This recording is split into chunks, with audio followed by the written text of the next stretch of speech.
And welcome. Here we are for another episode of Gears of Trust. I'm your host, Maynard T. Bear, and this episode is being recorded on Election Day, the 28th of April.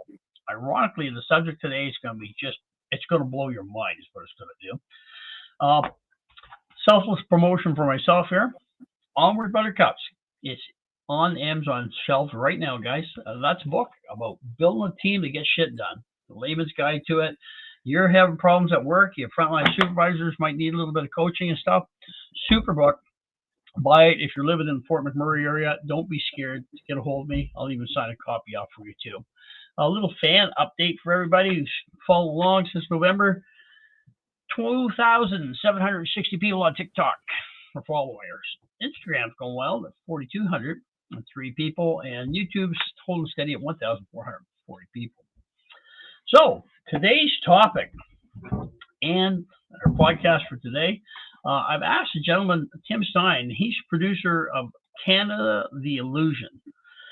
So, if you have never heard of this documentary, it's available on YouTube. That's where I first stumbled across it. And I was speaking with Tim prior to the show here. I watched it 8 times to grab the complexities of it. The revelations in this documentary are just unbelievable and staggering. This episode is going to stay on the air for 2 weeks. I usually drop every Friday. This is critical stuff. Canada, the Illusion. It's a provocative documentary, and Tim produced it, and it's in collaboration with Xander LaRue. Doug Forrest was passed just last month, the month of March. And the myth is Canada. Also, this was released in December 11th, 2024. Why I have not stumbled onto this sooner, I don't know. I stumbled onto it. I watched the documentary 8 times. I tried to do a presentation on one of my podcasts saying that Canada is still a dominion. I did a half decent job, but you might as well go right to the maker. That being said, Tim, could you please introduce yourself to my followers and tell me what your documentary is about, sir? Yes, for sure. Well, thanks for having me on. And it's a pleasure to be able to share this information and get it out to as many people as possible. So I stumbled upon this a few years ago. And I came across The Myth is Canada and Doug Force. And I thought, that's really interesting. That was at a time when I decided I wanted to get out of this matrix because things just didn't add up. And the more I dug around and talked to Doug and read the documents, the more I connected the dots. And at some point, it all started making sense to me. And then I thought, well, geez, how do you get this out to people? And we're in difficult times where people don't like to read for themselves. They want it to be shown in the form of videos that are not too long. And I started with a presentation for a homeschooling group. And I asked Doug at the time to help me make sure that I got all the facts right. And he was very kind in helping me with that. And then I talked to him about, well, how do we get it out to people? Because this still involves reading or a presentation. And then he said a movie would probably be the best thing to do. And I thought, well, wait a minute, let me think about this. And then I found out that you can export a presentation as a movie. And that gave me the idea of making it into little clip segments and putting it together with a soundtrack and a narration and an intro and a suitable ending to really get the message out there and convey the facts to people. There are no opinions stated. It's basically facts. And those are not facts taken from any textbooks that are written by self-proclaimed legal scholars or experts. It's the source documents that I connected with the help of Doug. So this documentary, I'm going to interrupt. I'll interject all the time like this. So this documentary is based on source documents. Yes, correct. Is that correct? That's been researched. Yes. So these are not hypothetical situations. These are realities. They're facts within the British North American Act, constitutional law, everything, right through the progressive stages to where we are today, correct? Correct. And it's basically, those are the source documents. They get connected to other events. Those are not, what I'm presenting are not my interpretations. They're not my opinions. They're basically looking at the facts, see what the facts state, look at the definitions of words used in the facts, and then make conclusions based on those facts. They're not opinions or personal interpretations. Amazing. So for our listeners here, for a real quick summary of what this documentary about, it's Canada, the Illusion. Canada is not a country, people. We're still in the stage of December 11th, 1931, Statute of Westminster. We are colonies of the Dominion of Canada who have not yet written our own constitution. But so I have to correct you on that one. We're not colonies, part of the What Dominion. are we? We are, each province and territory is, as of December 11, 1931, has been a sovereign, independent nation, country, state, whatever you want to call it, but it's not a colony. It's basically a free land that belongs to the people, and they have not acted on it. But there's no more connection to any Dominion of Canada. There's no connection to a British colony. That all got cut. The ties got cut on December 11, 1931. Mason. That being said, Tim, I'm going to ask you to give us an overview presentation of your documentary so people that are listening along here can get a grasp of what we're talking about.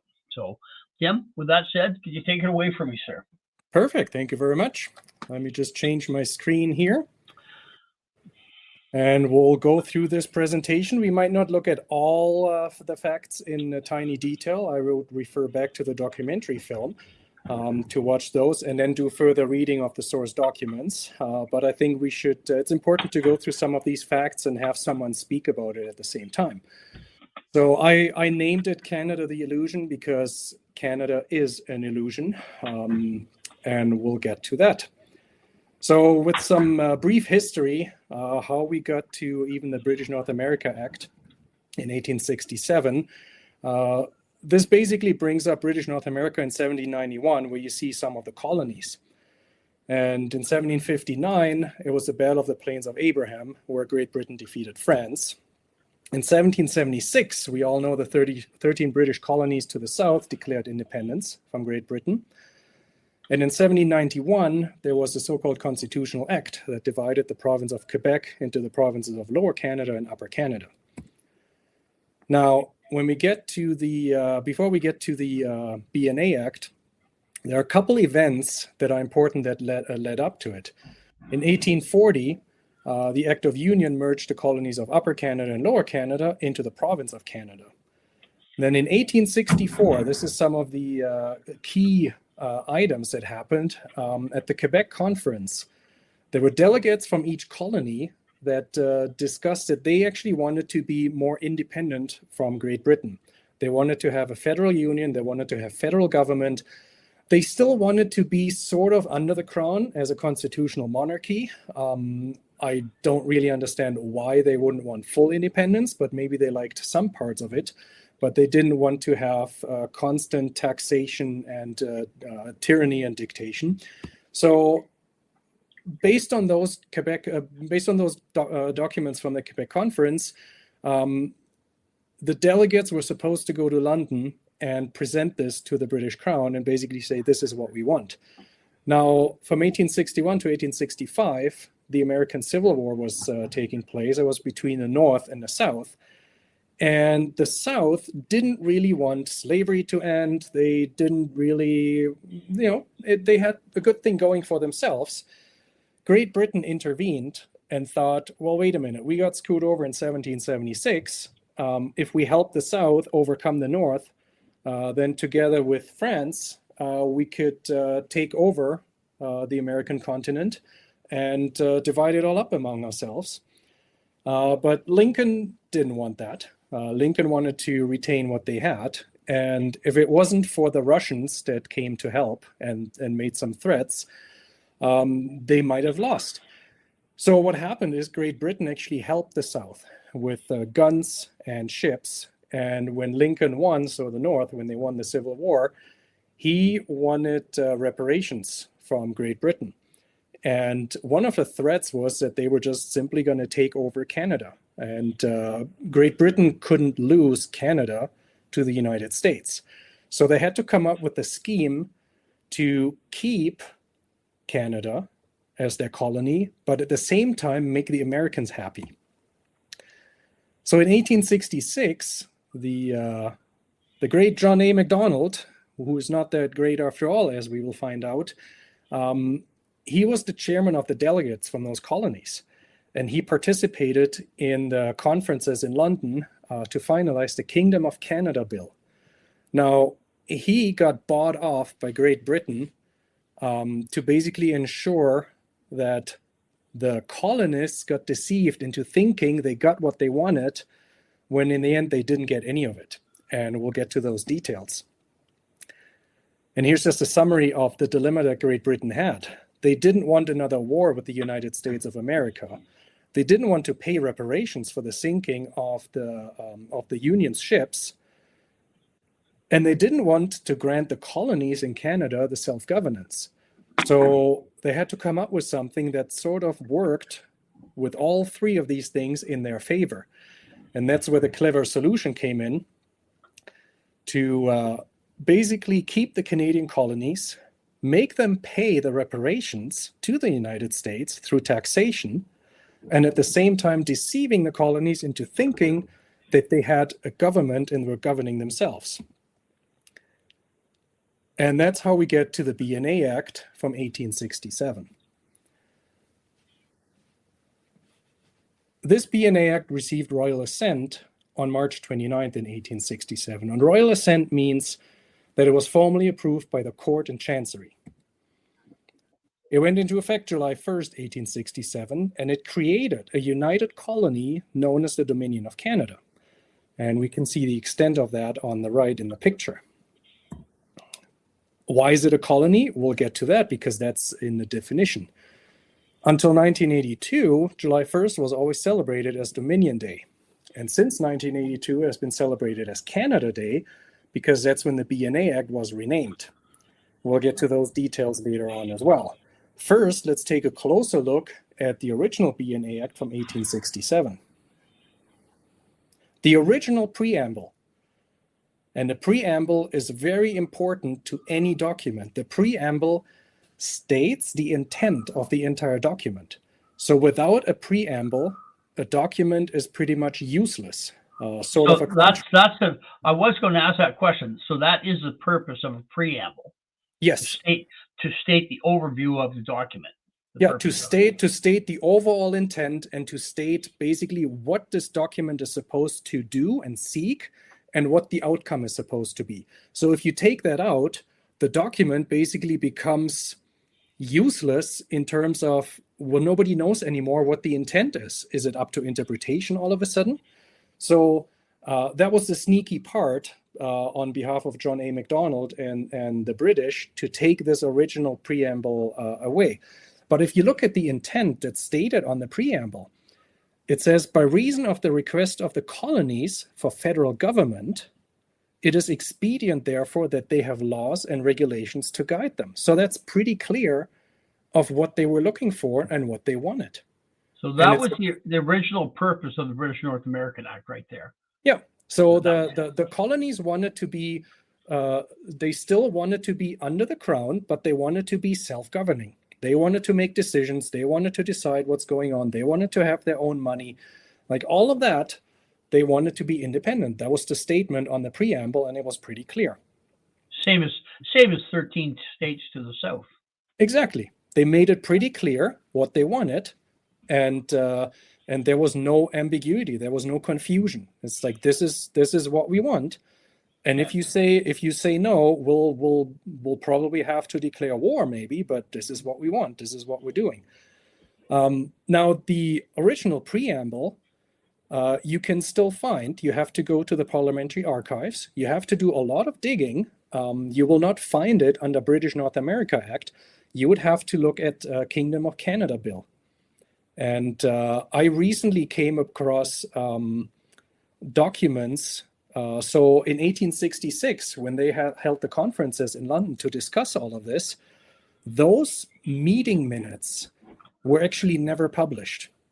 I recently came across a document, I think it was it's some constitutional website, a Canadian website, where someone scanned those in and they were now actually published. In those documents, you can clearly see the original preamble. You can see when it was taken out. You can see who took it out.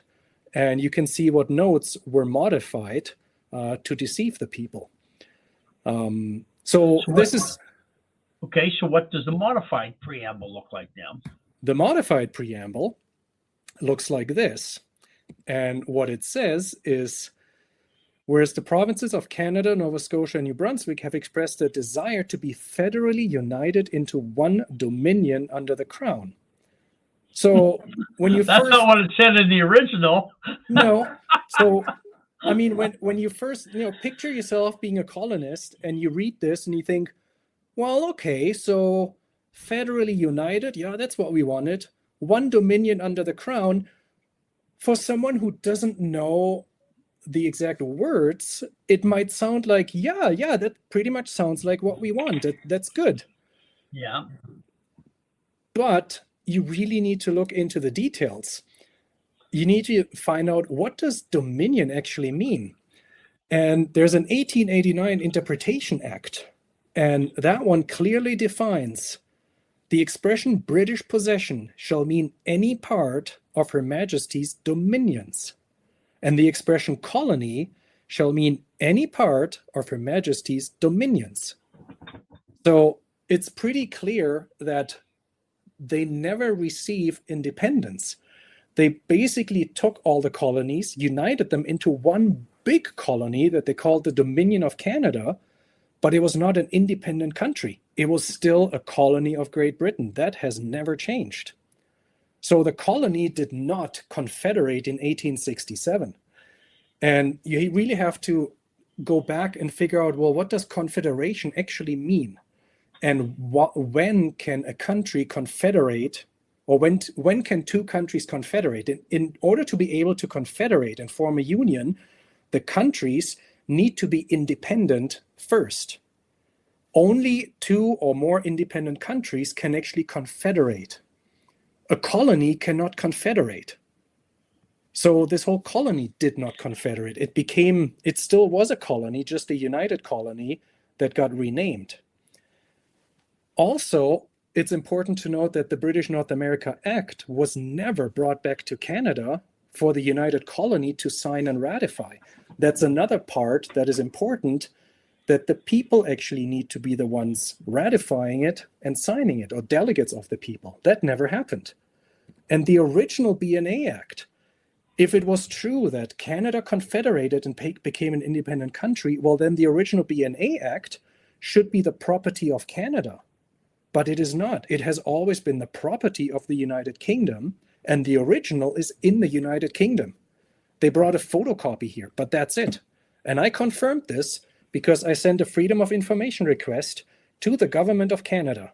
Anyone can do this. It costs you $5. A Freedom of Information request stating that you want to see a certified copy of the original Articles of Confederation. And it took over 13 months for the government to respond. And they had all kinds of excuses, from a fake pandemic to what else. Finally, they responded, and they could not produce Articles of Confederation. All they sent me is a web link and a photocopy of the cover page, the modified cover page of the BNA Act. So they basically confirmed in their email response to a Freedom of Information request, there are no Articles of Confederation. If you don't have Articles of Confederation, there is no Confederation. Wow. Wow, eh? So in the BNA Act 1867, Section 2 states clearly that the provisions of this act extend to the heirs and successors of Her Majesty, Kings, and Queens of the United Kingdom. So, that makes sense. Whatever they declare in there, they want to make sure that once they die, their heirs and successors have the same authority. Section 109 that's an important one. There's some other sections that are really important. We'll get to those later. Section 109 states that all lands, mines, minerals, and royalties that belong to the several provinces of Canada, Nova Scotia, New Brunswick at the Union, shall belong to the several provinces of Ontario, Quebec, Nova Scotia, and New Brunswick. So all natural resources belong to the various colonies with exceptions as per this section. Now, at first you might think, well, yeah, that sounds reasonable. Why wouldn't they? But you need to read between the lines. So it makes it sound like, okay, if I'm in New Brunswick and I have gold under my feet, that gold belongs to New Brunswick. Great. Nobody else can take it from us.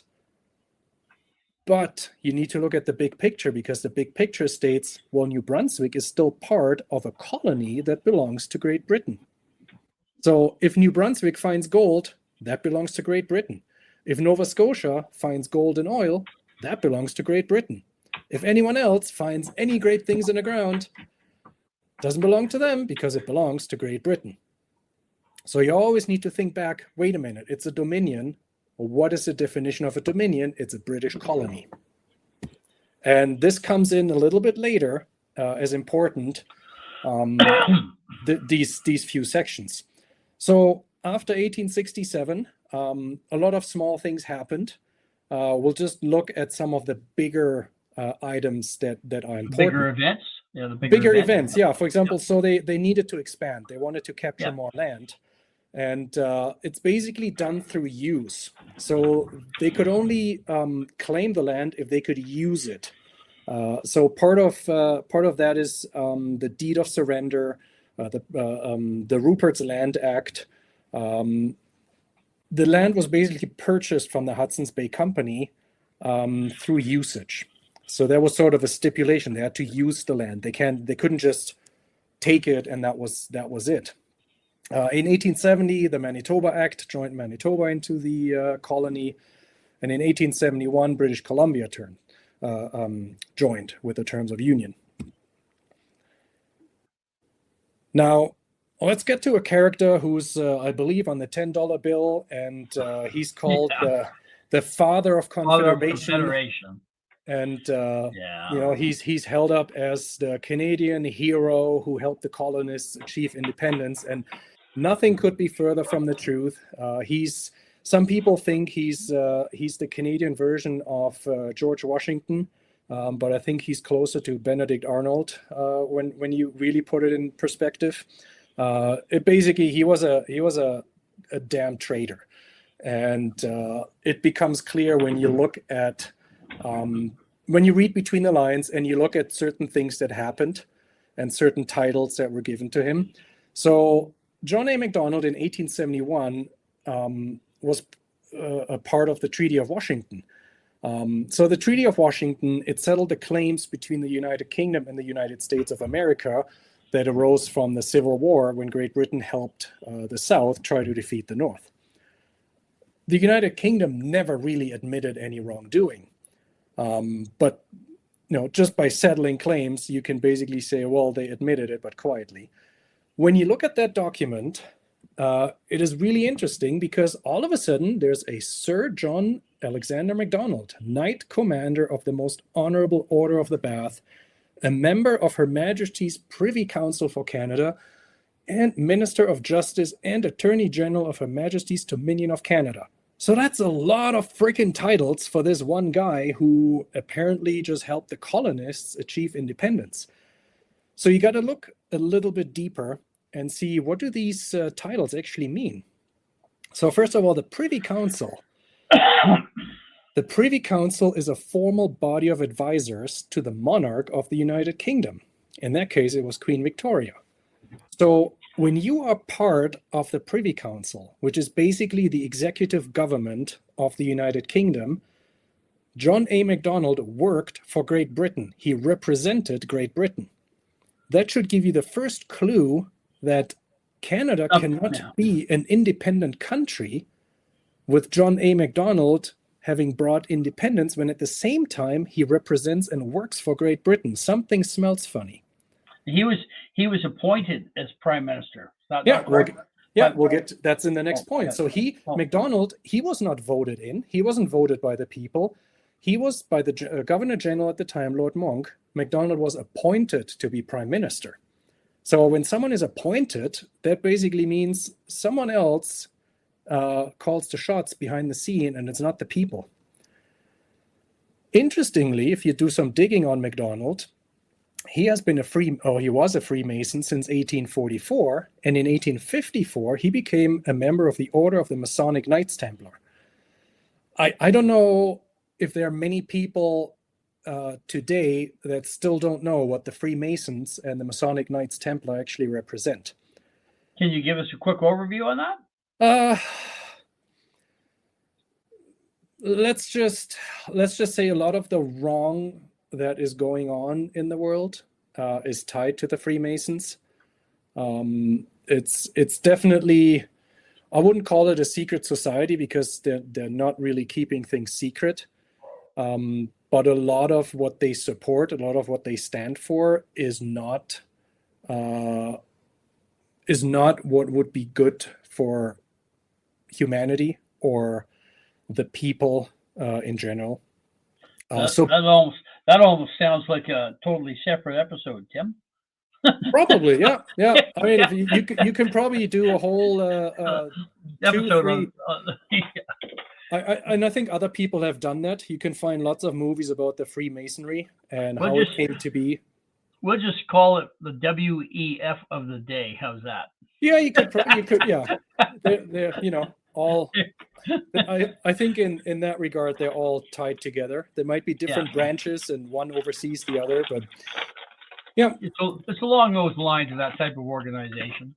Yeah, okay.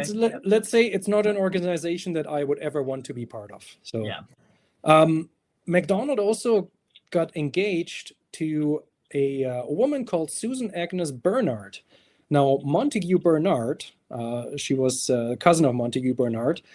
He also worked for British royalty, and he was part of the Treaty of Washington. So he had deep ties with the British monarchy. So John A. MacDonald, he was much older than Susan Agnes Bernard, and he was, excuse my language, he was an ugly fuck. Like, he was a drunk.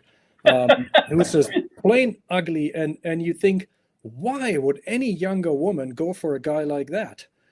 Funny enough, they met in London in December of 1866, just right around the conferences for the Kingdom of Canada Bill, and they got married right before the BNA Act was signed. So all of this really smells like a stinking little, treason experiment. Yeah.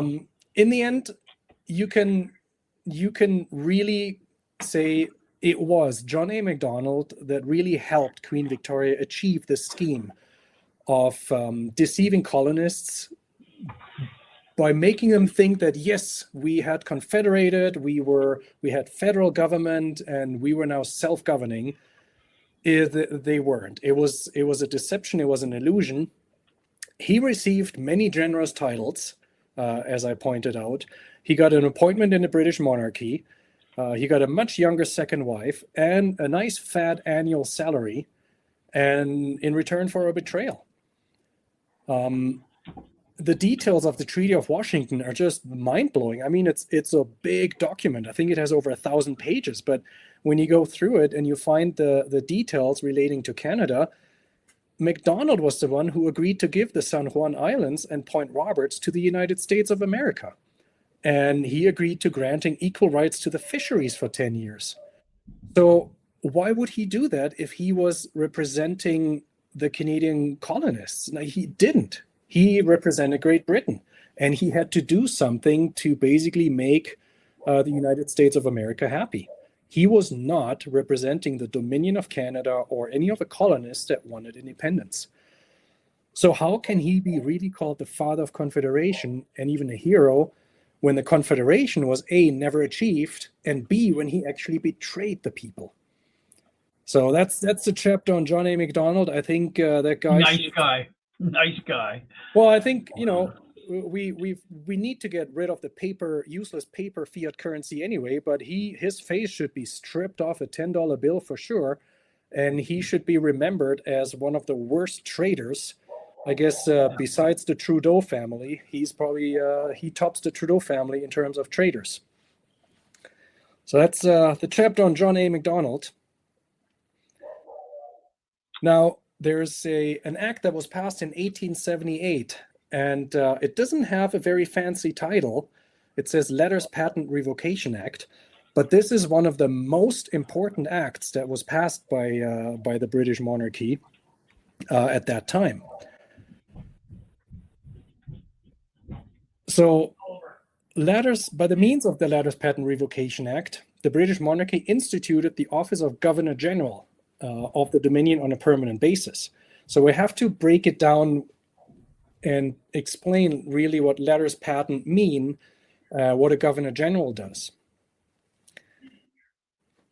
Section 9 of this act has the most important part, though, because the British monarchy declared full power and authority, including the heirs and successors.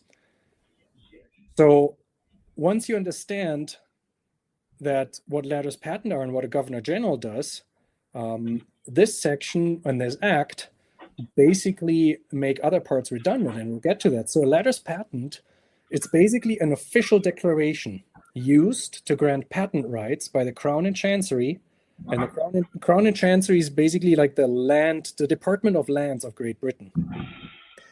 With this declaration, they officially grant titles and office to people or make other declarations.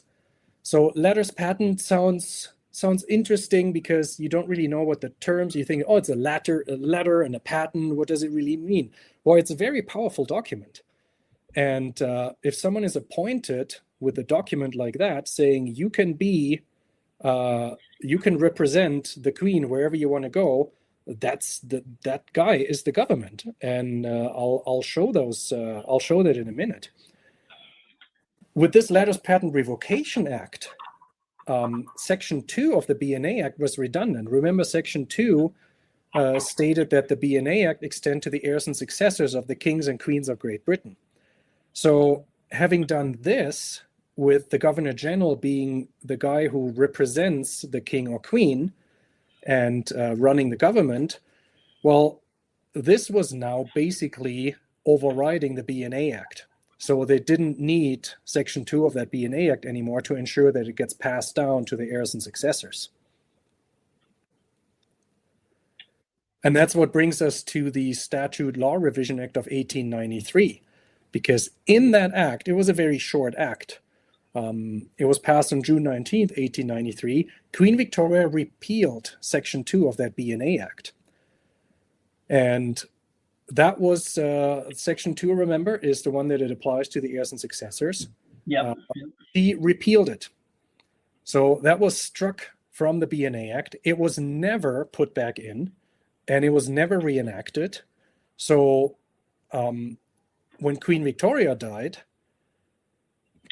that BNA Act, or the Section 2, then nobody else could put it back in. So it was never repealed after it was passed. And Section 2 was never reenacted. So when Queen Victoria died, and she was the one who created the BNA Act, I find it interesting when I read a book called The Invisible Rainbow, which is a great history of electricity and how it affects people and radio waves. She died the same time as a gentleman with the name of Guglielmo Marconi fired up an extremely powerful radio wave antenna on the same island. I think it's the Isle of Wight, where she had her summer house. Yeah. So maybe that guy's antenna fried her brain. I have no idea. I just find it's a very funny coincidence. When she died, the BNA Act basically died because she repealed Section 2. Now it didn't completely, it could still be used by the Governor General, and we'll get to those details. Would at that juncture of time, in order to reenact that would have had to been done by the British Parliament, would it have not? What do you mean to reenact? Well, on Section 2 of the BNA Act, when she repealed that, right? To reenact that, right? that would had to been carried out by the British Parliament anyway, would it not have, or No, it would have had to be her. just a magistrate or just a monarchy could do Yeah. that, and no Yeah. one else. Yes. Wow. So yeah. So that's pretty final. So no one could have made any modifications to that act to reenact it. No. It's dead. It's dead. But it was also not required. So the BNA Act, it sort of died with her, but it survived at the same time because of the stipulation with the Governor General. So Section 12 of the BNA Act declares the powers of the Governor General. The Governor General is the sole government. It's a corporation sole. And the BNA Act is only usable by a Governor General. So the Governor General is basically the person that represents the Queen in her dominion. So here is, as in the example of Canada, the Governor General was the one who represented the Queen and was running the government. He was the sole government. So when she died, the BNA Act sort of, you would think it died with her, but at the same time it didn't, because the Governor General didn't die. And the Governor General could still use it. Why could the Governor General still use it? That's because of the 1878 Ladders Patent Revocation Act. So if they did not have this 1878 Ladders Patent Revocation Act, which instituted the Governor General on a permanent basis, then everything would have died when she died. Oh. Okay. But basically since 1878, so in 1867, Queen Victoria was the sovereign. She had the title to the land that made her a sovereign. She was the ultimate ruler. Yeah. In 1878, the Governor General was instituted on a permanent basis. That's when she became a monarch. So the difference between a sovereign and a monarch is the sovereign has title to the land. The monarch doesn't. So when the Governor General took over as being the government, she became just a figurehead. Now, he was still representing her, but the Governor General had ultimate authority and power. So when she died, the Governor General still contained the same authority and power. So the BNA Act didn't die with her, even though it was her who created it. It just basically became a document that the Governor General could still use. Does that make sense? Okay, yeah. Got it. So did this remove the British monarchy? No, and that's the point. That took me a long while to understand. At first, I thought when she died, it all died. No, it didn't, because of the Ladders Patent Revocation Act, where they instituted the Governor General. Did it end the Dominion of Canada? No. Same thing, because of the Ladders Patent Revocation Act, the Governor General, and the Interpretation Act that defined it as a colony. So the Dominion of Canada continued even though she died. Yeah. And it carried on under Edward VII. Now, when we look at British North America, from 1898 to 1905, there's just basically adding more land. And that was the Yukon Territory Act in 1898, and then the Alberta Act and the Saskatchewan Act. And in between those times, so whatever we could look at key points here, in between, there's a lot of times where the BNA Act is passed another time and enacted another time. And each time they might be taking some things out, or they're changing words, or they're adding something, which in that particular year, it might have a little bit of an impact, and it might be important for a certain part of the land. But in the grand scheme of things of what we are looking here right now, it doesn't matter, because we're looking at the key things, see how the people got screwed over. So I'm not dismissing anything that happened in between the key dates that I'm presenting here. It just means that, yes, if we want to look at it, we can do a different show on that, but it doesn't have any impact on the outcome of the whole deception and the illusion. Now, you might wonder who actually owned the land in the colony called Dominion of Canada. Did it belong to the monarch? No. It changed at a certain time where the Crown and Chancery held the title to all British lands. And the Crown and Chancery is the Department of Lands of Britain. It was established by the Privy Council, which is the executive government of Great Britain. And I think when it was done, this Department of Lands was, I think, created under Elizabeth I. She created the Department of Lands. And that was kept in a different entity. So not the king or queen didn't have full sole power and authority anymore. I don't know why the British made that decision. I don't know if it was driven by maybe international bankers in the background. I have no idea. But that's what basically happened. The lands were all held by the Crown and Chancery. And the Privy Council, as fancy as it sounds, it's basically part of the executive government. And the executive government, I think, originates in the City of London, and that's international bankers. The Crown is and has always been a corporation sole.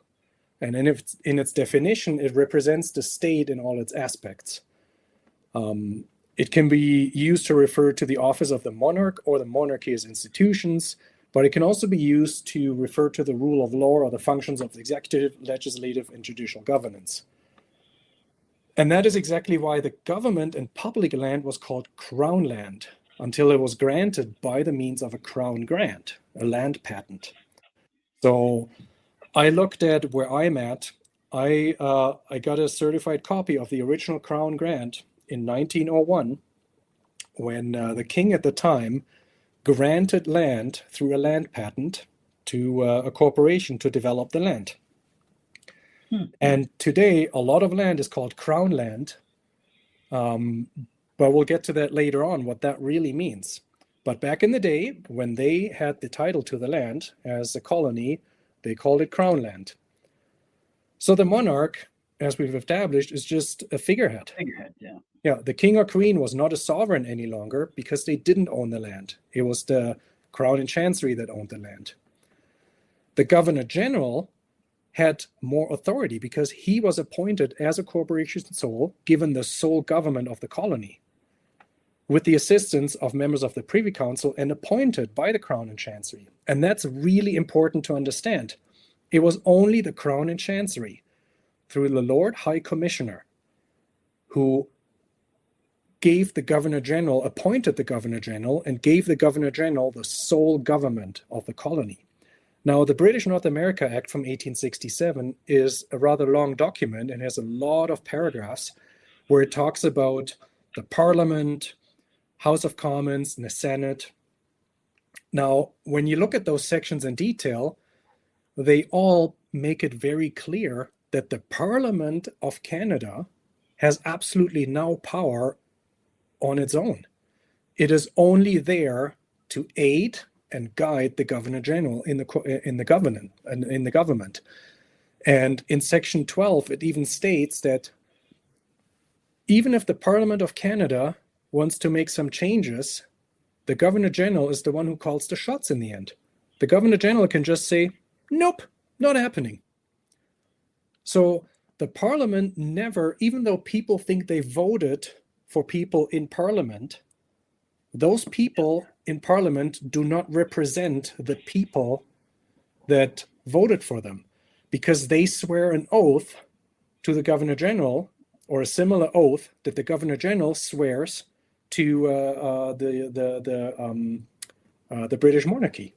So they're basically just parliamentarians, or just advocates for the people to make recommendations to the Crown.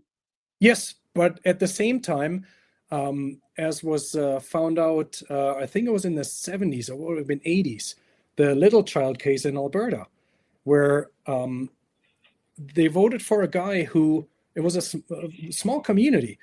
Over 80% voted for a guy who said, yeah, I will not join the GST movement. I will make sure GST is not happening. So they voted for him. He got in. The next day, that asshole votes for the GST. And he says, yeah, I'm all for it. I'm good. Let's do it. And then they sued him. And the court, that set precedent. The court confirmed that he has he can do whatever he wants. He doesn't owe anything to the people. So that set precedent for any politician to basically say, I can tell you whatever I want, so you vote for me, but I don't have to act on it. I'm not accountable. Exactly. So that set the precedent for that, and it made it very clear that we don't have a system where the people are actually in charge. So it is all when the people are in fact in charge, and we'll get to that in a little bit. But you can see how deep this deception is running, where people think they have to vote for someone, and then that person turns around and the people think, well, we should hold them accountable. But even the court shuts them down and says, no, you can't hold them accountable. But then the people are trapped in this cycle of, well, okay, maybe if we vote for the next guy, hopefully things will change. Yeah, hopefully. And it never will, because No. I tell these people now, it doesn't matter if you vote for Green, NDP, PPC, Liberals or Conservatives, they all represent and work for the exact same corporation in the background. So it's the left and right hand of the same beast. Yeah. And you just kept in an illusion of once in a while, something's changed, and you think, okay, the next 4 years we'll suck it up, and then things change again. And it's finally now that people are slowly waking up to that.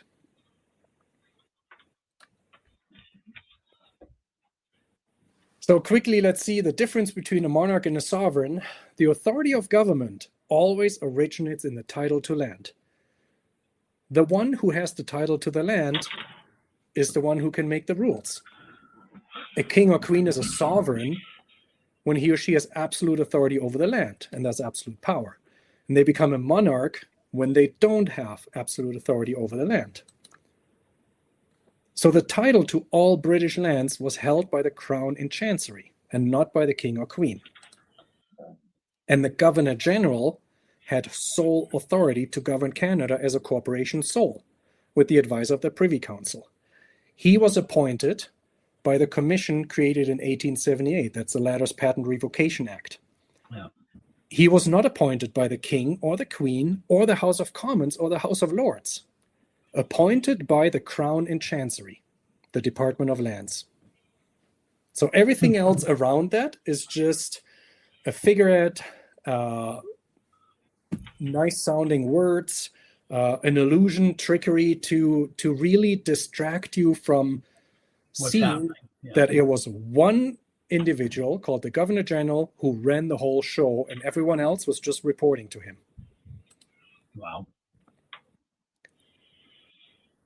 Now we'll get into the work of a guy named Russell Rogers Smith, and if it was up to the government of Canada, they would like everyone to really forget this name, and we'll get to why that is the case. In 1926, Russell Rogers Smith, who was part of the Native Sons of Canada, presented a resolution to the Prime Minister Mackenzie King at the time. And part of the request was they really said, we need Canada to be elevated constitutionally to the status of a sovereign nation. We really can't have this British thing anymore. We want it to be an equality of status with Great Britain, equal and independent sovereignty under the Crown of Canada. So while they didn't mind being part of the Crown, they really wanted to be recognized as an independent nation with a nationality, with a flag, autonomy. They didn't want to be a colony. Another request should be that Great Britain would not be allowed to make Canada pay for any of the shit it was stirring somewhere else in the world.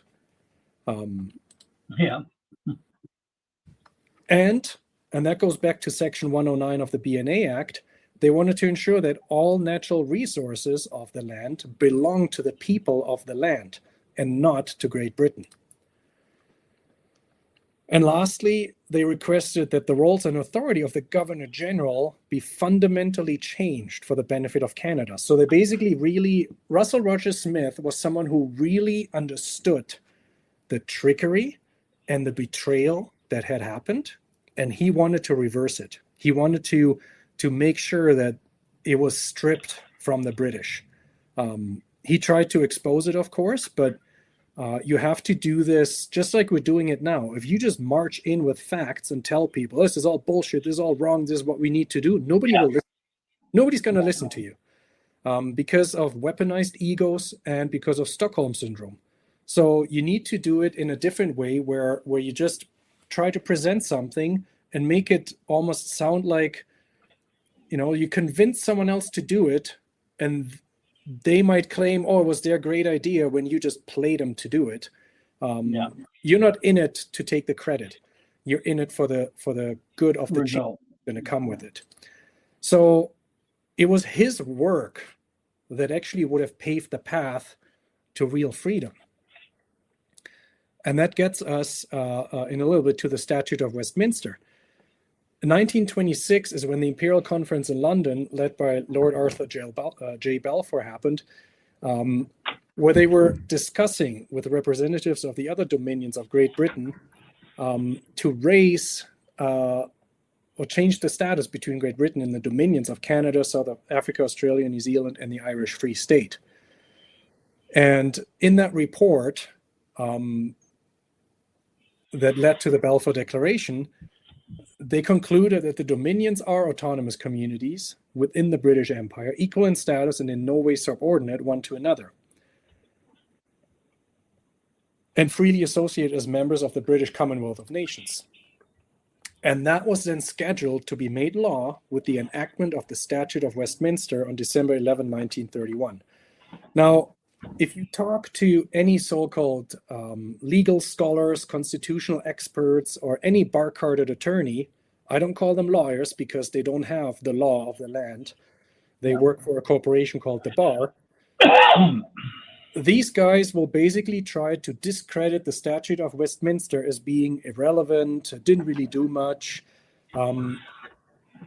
But when we go through it now in detail, you'll see that this is the most important document that this land mass has. It is actually the only real law that we have in each province and territory. So let's dig into it a little bit. And some people might have to, I really encourage everyone, find these documents on the Myth is Canada website. They're all there. You can find the originals from the Parliamentary Archives. Really read these documents. They're not long, and it's not a difficult read, but I really encourage everyone, don't just take my word for it. Read the documents and watch this over and over again so you really understand the connections and you really understand what each section has done so that you know what you need to do going forward. And this is really the absolute most important document ever. So before the Statute of Westminster was enacted, the government of Canada was the Governor General. That was it. It was the Governor General. The Select Committee of the Imperial Privy Council, there were just a few people that were basically advising him and helping him. Any member of the Privy Council was a member of the Government of Canada. And you can see that today. Pull up the list of members of Parliament and then look which one of those has the title Right Honourable.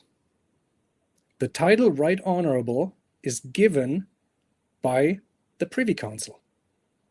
So that's where that title comes from, Right Honourable. Yes, it's a title given by the Privy Council to members of Parliament and Prime Ministers. Right Honourable. It just means you're a member of the Privy Council, which means you're a member of the executive government of Great Britain. Wow. The House of Commons, the Senate, the Privy Council for Canada, appointed by the Governor General. So there's an Imperial Privy Council and there's a Privy Council for Canada. The Imperial Privy Council is the executive government of Great Britain.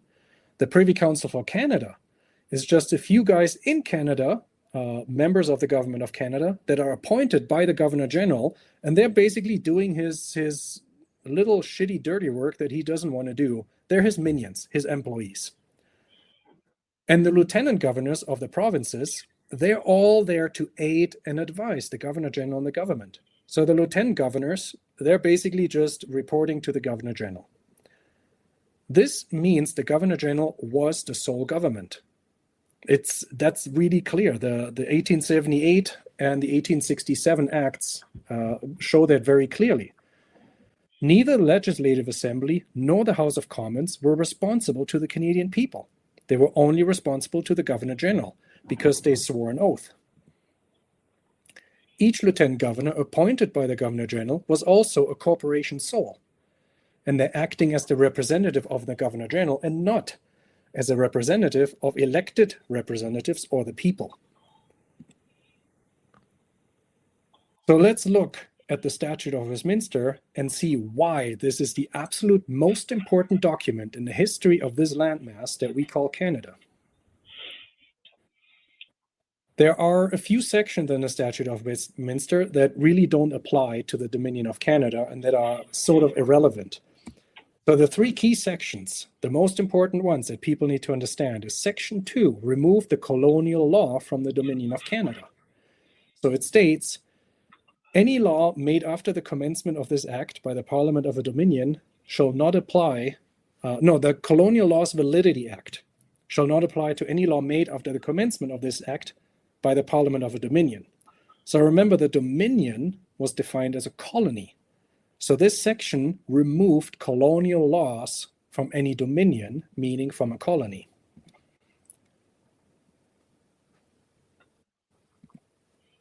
No law made by the Parliament of a Dominion is void just because it may not be in accordance with British law. That's what this section states. It does not apply to Australia because Australia had a so-called constitution in 1901 and was not a dominion in 1931 anymore. So that's just a side note. If anyone's watching from Australia, you were not in the same position as Canada because they had somewhat confederated and somewhat of a constitution in 1901. So 1931 didn't really remove colonial law in that sense. We need to look at Section 11 because then Section 7 makes a lot more sense. Section 11 is one of the key sections because it severed the connection between the Dominion and the colony. So Section 11 states, notwithstanding anything in the Interpretation Act from 1889, the expression colony shall not include a dominion or any province or state forming part of a dominion. So the key word really absolutely is the word notwithstanding, because it means that this section overrides the Interpretation Act of 1889. And remember, the Interpretation Act of 1889 clearly defined a dominion to be a colony of Great Britain. So all of a sudden, with this one sentence, it completely destroyed the colony and the authority of Great Britain. All of a sudden, the provinces were not joined as one colony of Great Britain any longer. And each province by itself was also not a colony of Great Britain any longer. So some people may need to read this 10 times and really get their heads around that this destroyed the united colony that was called Dominion of Canada, but it also clearly stated that each single colony is also not part of a dominion anymore. And a dominion was the same as a colony. So all of a sudden, what was the status of each province and territory? Who owned the land? Well, the people of each province naturally took ownership of the land. And this section also removed the Governor General. Why did it remove the Governor General? Because the Governor General was appointed by the Crown and Chancery. The Crown and Chancery is the Department of Lands. So they could only appoint a Governor General to be the government as long as they have the title to the land, as long as they are the sovereigns. Well, all of a sudden they lost the title to the land because they didn't have the colony status anymore. So without the title to the land, they cannot appoint a Governor General. So the Governor General all of a sudden got removed in its entirety. So that role died at that point in time. Well, the role didn't die. because the Crown and Chancery can still appoint a Governor General, but there's just no point to do it to Canada because they don't have title of the land anymore. So they can do it wherever they still have the title, but for when it comes to Canada, that role became unusable for them. It became redundant. Inert, yeah. Yeah. Nothing. Okay. So this is really important to understand, and it only makes sense once you understand that a dominion is the same as a colony. So that's why Section 11 is so important. And it's really important to stress that there's no intermediate status between a colony or a sovereign state. You either one or the other. You can't be both.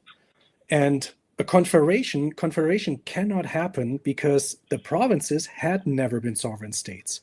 They were colonies, then they got united into one big colony, and now Section 11 finally raised the status of each province from a colony to that of a sovereign state. So now that they were sovereign states, now is the first time that they could actually talk about confederation. Now, when we get to Section 7, this is where, when you look at a lot of legal textbooks and you try to talk to a bar card attorney, they will try to tell you, well, this is all bullshit because it states right here that nothing in this act shall be deemed to apply to the repeal, amendment, or alteration of the British North America Act. Bam. And they tried to argue with that. Doesn't matter what the Statute of Westminster said. Right here it says the BNA Act is still alive and well, and that's the law that we go by. That's what the government will tell you. That's what the Justice Center for Constitutional Freedoms will tell you. And it is complete bullshit. And I'll show you why and with what argument you can destroy them in less than 10 seconds. So subsection 1 attempts to exclude the BNA Act from this statute. But remember, the BNA Act was only a guide of the Imperial Parliament to aid the Governor General. And it says so in Section 12 of the BNA Act, that it's there to aid and advise the Governor General. However, the Governor General can only use this as long as the Governor General is legitimate. Section 11 removed the Governor General because they lost the allodial title. They gave it up. The land. Yeah. So while the BNA Act didn't really die, it is still there. Nobody can use it. It has become absolutely unusable because it can only be used by the Governor General. It cannot be used by a king or queen anymore because in 1878, they instituted the Governor General, and then in 1901, Queen Victoria died, so the BNA Act cannot be passed on to anyone. Only the Governor General can use it. Nobody else has the authority to use the BNA Act. But the Governor General can only be there as long as they have title to the land. Section 11 removed the title to the land. So this subsection 1 in Part 7 is completely redundant. It has no meaning. So anyone who tries to tell you that the BNA Act from 1867 is our governing law, they're full of shit because they either don't understand that it has become useless, it's not dead, but it has become useless, or they know it and they try to deceive you. Amazing. Absolutely amazing, eh? Subsection 2 of this one just basically says, provisions of this section 2 of this act shall extend to laws made by any of the provinces of Canada and to the powers of the legislatures of such provinces. So it clarifies that section 2 of the statute, which is removing the colonial law, it also applies to any of the provinces. So this just basically doubles down on this, okay, colonial law was removed from the entire colony, but here we clearly state that it's also removed from each separate colony, from each separate province. So really this makes each province a completely sovereign state, a sovereign nation, a sovereign country, because the Confederation never happened. Why did the Confederation never happen in 1867? Because at that time, the provinces were not sovereign states, and only sovereign states can join into a confederation.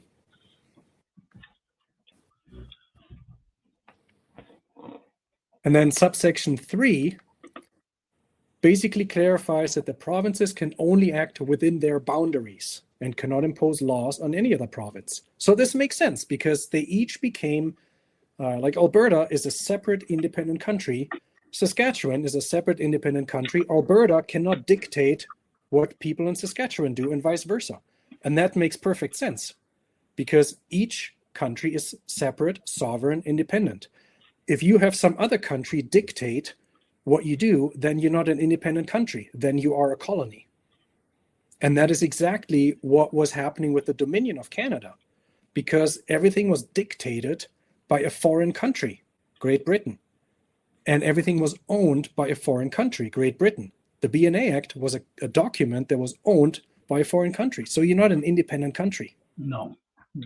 So now when you look at this and you think, okay, Section 2, 7, and 11 of the Statute of Westminster really made sure, and this is thanks to Russell Rogers Smith, because he is the one who put in these specific subsections. I think he's the one who's responsible for Section 11.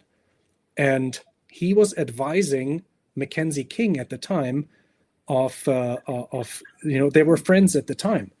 And King asked for a Russell Rogers Smith input. So he put this in. I don't know if Mackenzie King was aware of what these things were really doing, or if he thought, no, we need to do this to set this place free. But this is amazing work for someone, not even a constitutional expert could come up with stuff to really put these sections in and make sure that there's nothing anyone can do after this statute is passed to reverse it. Nobody can. So when you look at it, what then is the Parliament of Canada? Because the Parliament of Canada was defined in the BNA Act of 1867. It was all described how it's made up of these writings and how many people vote and representatives, but they were all still only reporting to the Governor General. Yeah. All of a sudden, the Governor General was gone. So when one entity, the main corporation, when that disappears and it becomes not only redundant, but it's completely dissolved, doesn't that mean that anything associated to it as a subcorporation is also dissolved and becomes unusable? One would think. One would think. So how is Canada defined now? Because before it was the Dominion of Canada, a colony. So now the Dominion of Canada ceased to exist on December 11, 1931. Completely ceased to exist. So what was the definition of Canada all of a sudden? It was not a country because there were no states or provinces that had confederated. It was a collection of sovereign states. That's what you could call it, but nobody had given it the name Canada officially. So in summary, because this is really such an important document for everyone to understand, Section 2 removed colonial law from the Dominion, which was a colony of Great Britain. Section 7 removed colonial law from each province to make sure that each province could not be claimed as a colony. Section 11 removed the status of colony, and that immediately ended the Dominion of Canada, and it immediately removed the Governor General. Anyone who tries to tell you the opposite is full of shit. They either don't know what they're talking about, or they're trying to lie to you and trying to keep you in an illusion. There is no intermediate status between that of a colony and that of a sovereign state. Sovereignty and the ownership of land go hand in hand. No confederation happened because the provinces had never been sovereign states. Now, for the first time, each province of Canada was a sovereign state. So this status has not changed since December 11, 1931. No province has held a constitutional convention to write a constitution. No province has seated a de jure lawful government. So it's really important that you understand, since December 11, 1931, every politician, every governor general, every prime minister, every law, every act has been absolutely illegitimate. Anything that was passed after this date by any parliament, house, senate, you name it, has not been applicable to the people of each province. Why do people go along with it, though? Well, that's through consent. Consent, tacit consent. They've tricked you into thinking it is legitimate, and you participate by giving your consent through applying for a social insurance number, applying for a driver's license, applying for a marriage license. That's how you give your consent. By filing your taxes, you give your consent. So think about, we'll get to that, for example, the Income Tax Act. It was passed in 1948. Well, 1948 is after 1931. Who passed it? Is it legitimate? So let's take a look. What happened when the Statute of Westminster was passed? You would think that the people were celebrating in the streets and gathering to hold a constitutional convention and actually seat a lawful de jure government. Well, no. And Russell Rogers Smith said in the 1940s, what does the future hold? Is Canada to become an armed camp, each at the other's throat, or can we unite to create a federal union and mutually adopting a constitution? Well, look where we are at today. I think we're more an armed camp, each at the other's throat, or trying to get the politicians' throat. It's also likely that people didn't comprehend what the Statute of Westminster really achieved because of the complexity of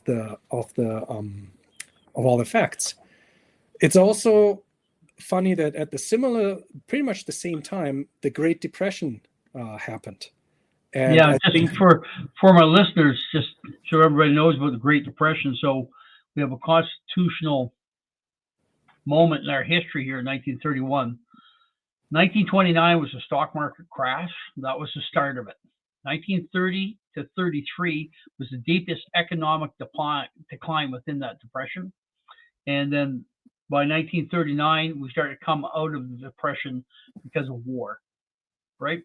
yeah, People's mind were not on constitutional issues by any stretch of the imagination. No, I think a lot of people were simply trying to survive and find food and defend themselves maybe. And look at, I think it was around the same time in the United States that they were taken off the gold standard and they implemented their fiat currency system where things just went south after that. So a lot of these things, it almost sounds like this was all, it wasn't a coincidence that the Great Depression happened around the same time. Really? Wow. Now it's sorry for interrupting. No, that's fine. That's great to give this background so people can make the connection that it's not a coincidence. It's likely that many politicians didn't comprehend what the Statute of Westminster really achieved because they probably didn't make the connection between a dominion and a colony. So they thought, okay, that's great. Well, we still have the BNA Act, so now we have our parliament and let's go. But I think there were quite a few who actually did know. And they continued as if nothing had happened. And why?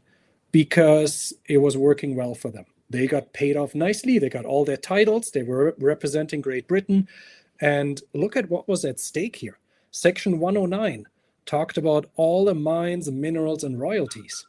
So Section 109 stated that these belonged to each province. And at the time, those belonged to Great Britain because they were colonies of Great Britain. So now all of a sudden, the status of colony was removed.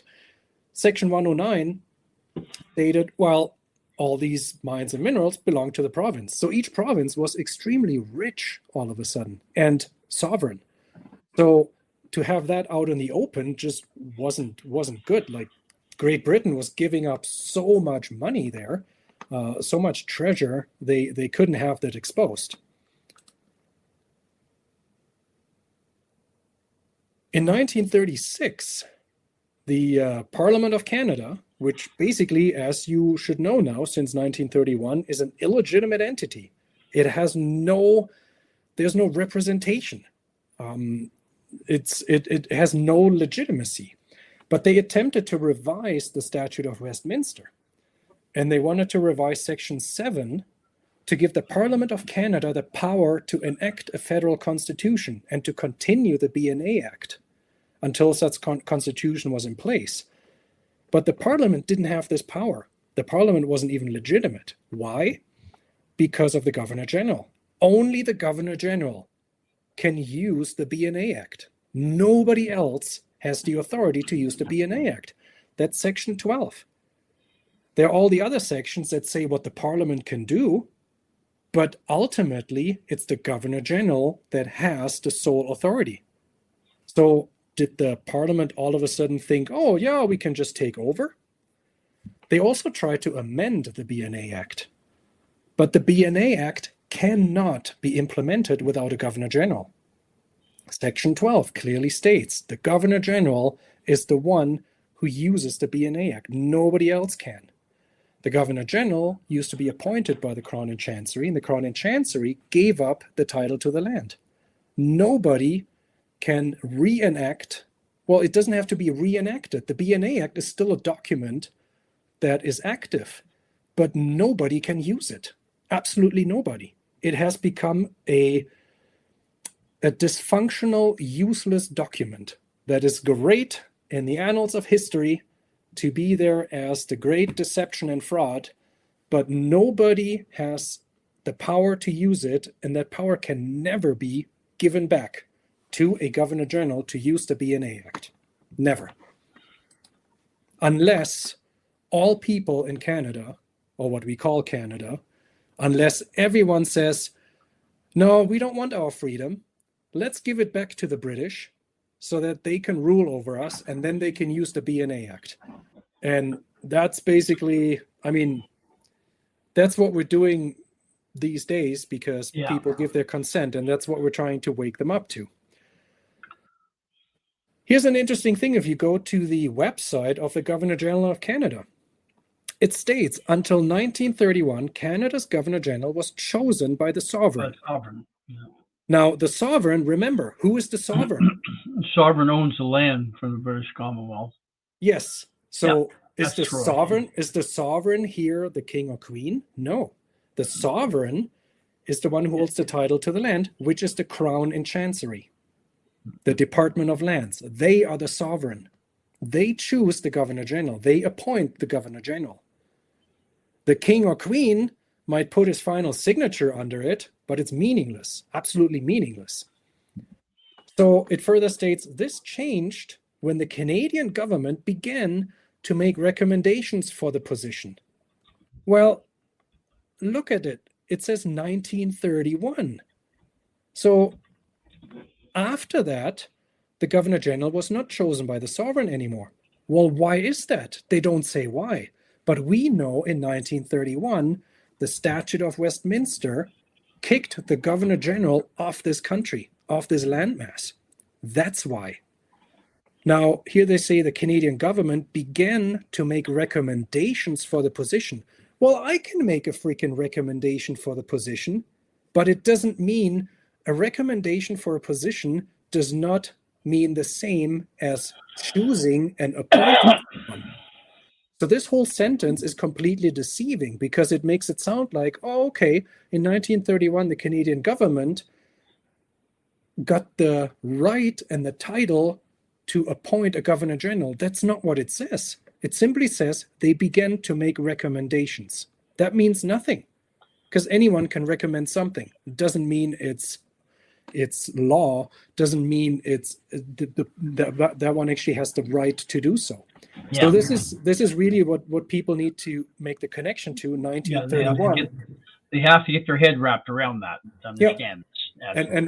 And why even the official website says so. You have to read between the lines. So who was the sovereign? How were the governors general appointed? What changed in 1931? Those are the questions you need to ask yourself. Yeah. Go back to what we described about the Statute of Westminster, and then this will all make sense.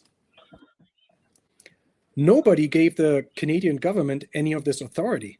They simply assumed it. They couldn't issue letters patent. A Governor General is appointed through letters patent. The only one who can issue letters patent is the Lord High Commissioner of the Crown and Chancery. A Prime Minister does not have authority to issue letters patent. And people tried to make others aware of it. In 1945, an MP from Alberta addressed the House of Commons in a long speech about the constitutional problems. He outlined the current status and the actions that should be taken, but he was ignored. He was just overruled. This is the really funny one here. In 1947, Prime Minister Mackenzie King, he issued letters patent. He appointed a governor general. But these letters patent were signed only by Mackenzie King. And it says on the letters patent that he was commanded by the King of Great Britain to sign these letters patent. And that's complete and utter bullshit, because look back at who can issue letters patent: the Crown and Chancery. It's not the monarch of Great Britain. It's not the Prime Minister of an illegitimate parliament. Only the Lord High Commissioner of Great Britain, the Crown and Chancery, can issue letters patent. So the last official legitimate letters patent were the ones dated March 23rd, 1931. So that's about 6 months or so before the Statute of Westminster was passed. After that, there are no letters patent that are signed by the Lord High Commissioner. And people really need to understand, Mackenzie King or the monarch of Great Britain had absolutely no authority or power to sign letters patent. Like, I can sign letters patent, and they have no meaning. Yeah, I could sign it too. Yep. Same as Mackenzie King did. So then in 1948, the Income Tax Act was implemented by an illegitimate Parliament of Canada and signed by an illegitimate Governor General, Harold Alexander of Tunis. So the Income Tax Act, if you dig into that one, it's based on the, I think it's called the Income War Tax Act, or War Income Tax Act from 1917. So that's what they're basing this Income Tax Act on. It's complete and utter bullshit. It's enforced through the revenue agency and their little policing patrol, the Gestapo, but really none of it is legitimate. Zero. Now, people will come and say, yeah, but there have been many court cases, and of course the courts, they've shut it all down. They said, no, it's all legitimate, and the BN Act is legitimate. Well, there's an upcoming movie, probably released in June or July, where this is exposed. The court system is a subcorporation to the main corporation that has been operating under the name Government of Canada. So, of course, if a court system is not independent, and the judges are likely benefiting from this system, why would they set precedent and say, yeah, it's all illegitimate, you guys are right? They would never do that. In 1952, this is a really great one, the Royal Style and Titles Act was enacted, but it was enacted by an illegitimate Parliament of Canada, and the Parliament of Canada assented that Elizabeth II can proclaim herself to be the Queen and Right of Canada. So that's just like you and me coming along, you know what? Today I feel like proclaiming that I am the king. So let's just make a document, I'm going to sign it, and that means I'm the king. Like, nice. Everyone would think you're full of shit. Like that, you have no power to do that. But that's exactly what they did in 1952. Let's look at the Canada Act 1982, because this is one of the biggest bullshit deceptions that has ever taken place, and people really need to see this.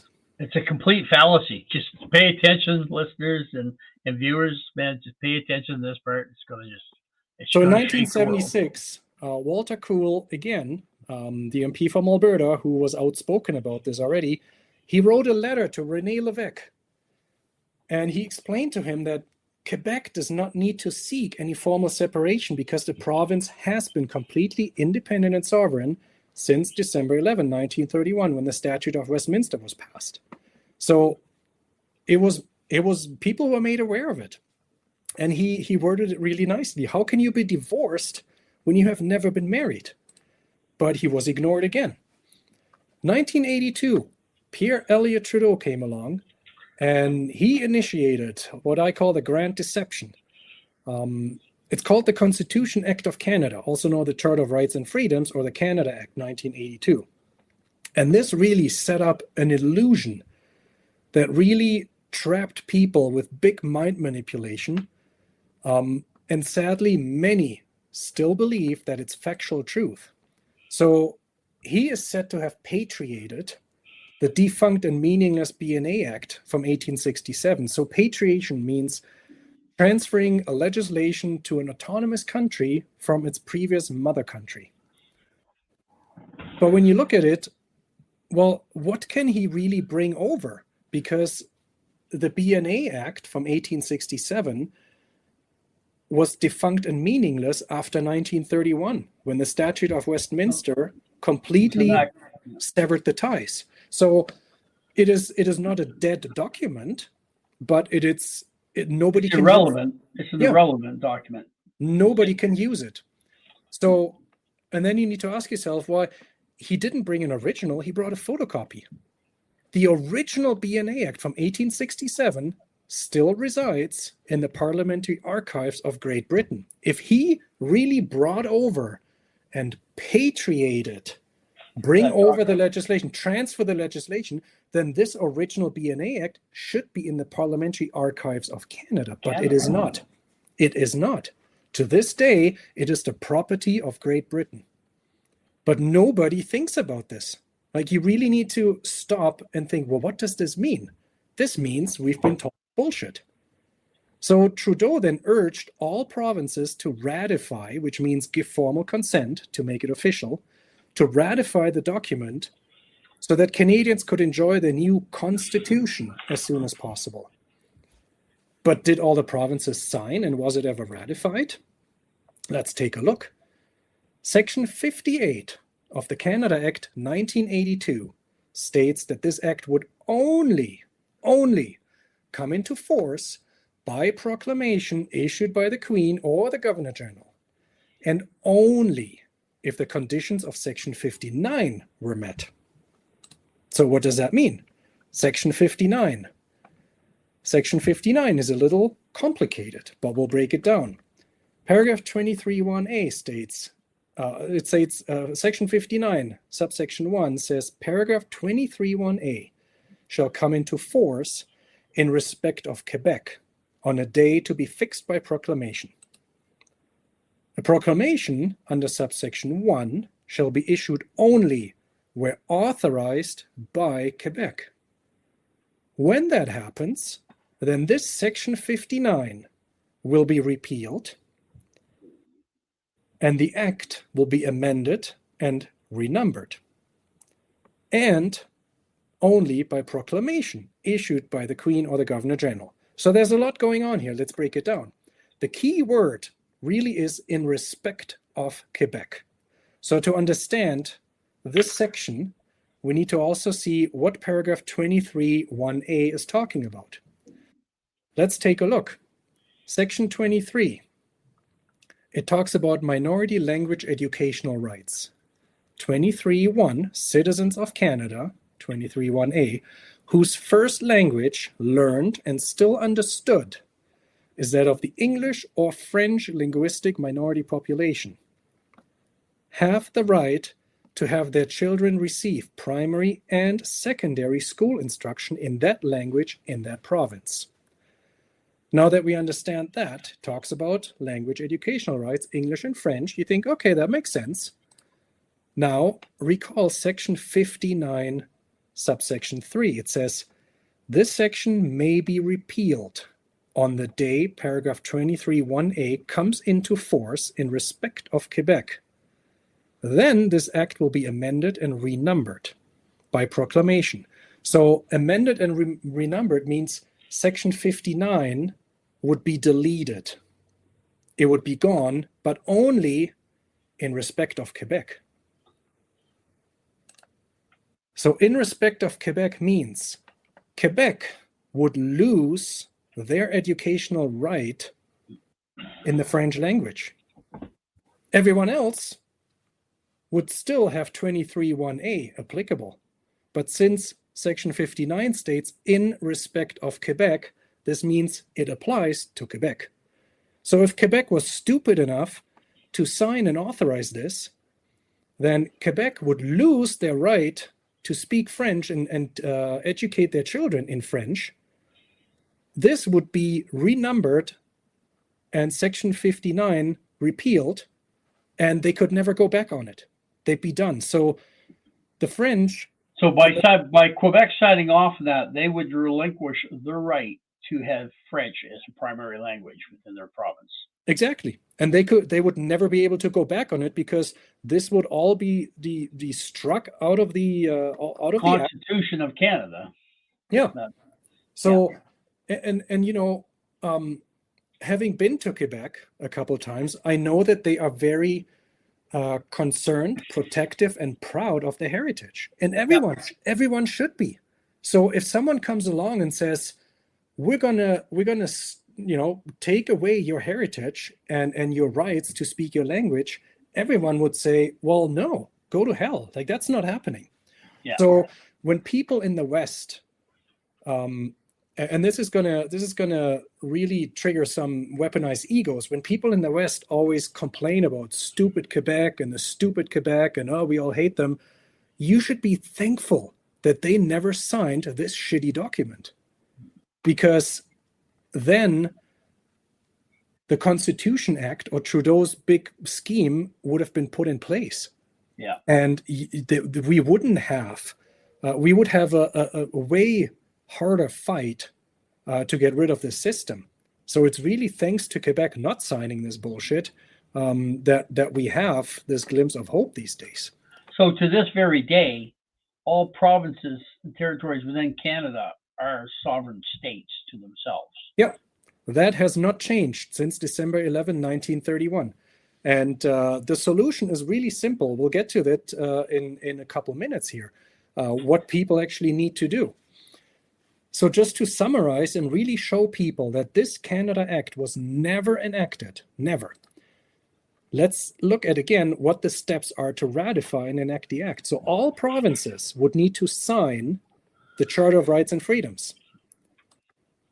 Quebec would need to authorize a proclamation to enact Section 23(1)A, meaning the language educational rights. When Section 23 would be enacted through a proclamation. Then Section 59 would be enacted through a proclamation to repeal Section 59 and renumber the Act. And then Section 58 would be enacted through a proclamation to pass the Act. So at this point, I would tell people, okay, stop, take a deep breath, and pull up the document that I just showed, which shows you Section 58, Section 59, and Section 23, where it states exactly these things. So you need all provinces to sign. Quebec needs to authorize a proclamation. Then that proclamation needs to be made. Then another proclamation needs to be made. And then another proclamation needs to be made. So in total, you need 3 proclamations to pass this act. Now, my question is, which of these steps have actually been completed? None. Not a single one of these steps has been completed. Quebec never signed Schedule B. Quebec never authorized a proclamation to enact Section 23. Then there was never a proclamation, not another proclamation, or a third proclamation to pass the act. So then people would say, but wait a minute. I saw the Queen sitting there and she signed it together with Trudeau. And then on the TV, they were telling us, and now it's all official, and now we have our Constitution. And she made a proclamation in 1982. So she proclaimed that it was now there. Well, then you haven't paid attention, and you got fooled on television. And if you ever read the proclamation from 1982, you would see that it's full of shit. So let's take a look. In the proclamation, it says, now know you that we, by and with the advice of our Privy Council, here's again the Privy Council, Do by this our proclamation declare that the Constitution Act 1982 shall, subject to Section 59, come into force. So it means Subject to 59. Subject exactly. to 59. So this basically says, subject to 59, it will come into force. So recall, subject to Section 59 means 2 proclamations must be made before the final proclamation to pass the act could even be made. So what does this proclamation from 1982 do? It is basically a proclamation telling people, hey, there will be a proclamation sometime in the future as soon as Quebec signs. But nothing was passed, nothing was enacted. There is no constitution and there is no charter of rights and freedoms. So here again, I know this is a lot to take in, a lot of numbers and interconnected stuff, but this is exactly how the people were fooled. Because you think, well, she made a proclamation and she was sitting there signing it. Well, her signature was irrelevant because first, several proclamations needed to be made. Now, on top of all of this, keep in mind, she had actually no authority to declare or enact anything after 1931. She wasn't even a legitimate queen of Canada. So even if Quebec had signed it, even if Quebec, if all the proclamations had been made, they would have been able to simply bring maritime law onto the land and capture the land through maritime law, which they've been doing in a de facto kind of way. But 1931 is still the law that anyone can go back to and say, well, wait a minute. No matter how many proclamations she made, 1931 basically says she had no right to do that. So this is really, that's why I tell people, watch this a couple times. Go through the documents a couple times to really make the connections, because it can be missed so easily. There was another royal proclamation in 1983, but that had absolutely nothing to do with the passing of the Canada Act.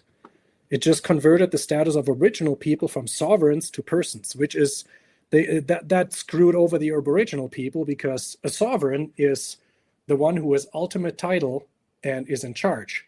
A person is a legal fiction. You get stripped of all your titles. Tim, I'm just going to sidetrack you a little bit on this part with original people.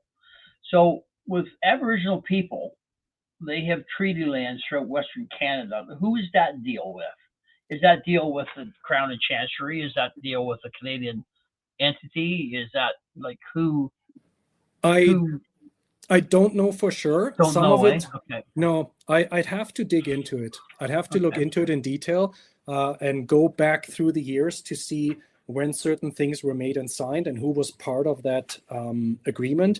It might all have to do with the original deed of surrender. It might tie into the charter that was granted to the Hudson's Bay Company. That was before the BNA Act came into force. Even arose. Yeah. Okay. So it might have to do with that charter. So it is, that will probably fill another show. More research. Yep. Yeah. But basically, it's basically just important to say, they got screwed over by being converted to persons instead of sovereigns. From sovereigns. Yeah. Anyone who's sovereigns are owner of the land. Persons are not. Correct. A person is a legal fiction. If someone asks me if I'm a person, I say no, I am not. There's a person that has the same name that I have, but I am a living man. I'm not a person. And someone who wants to say that's not the case, well, just pull out Black's Law Dictionary, look up the definition of person. Look in the Income Tax Act. Look up the definition of person. It's a corporation. That's what the definition of person is. So they tried again in 1987 with the Meech Lake Accord, and in 1992 with the Charlottetown Accord to get Quebec to sign it. But they failed. Each time they failed. The Canada Act 1982 was never enacted. And anyone who wants further proof of that, the corporation that operates under the name Government of Canada, it's filing annual corporate reports with the Security and Exchange Commission of the United States of America. To each filing, there is an addendum called either Appendix D or Addendum D. And in it, it's titled Description of Canada. In that document, the Government of Canada admits that the Canada Act was never enacted because they were unable to have Quebec sign it. I know. It states right in there, Quebec never signed. And then in 87 and in 92, they were unable to complete this.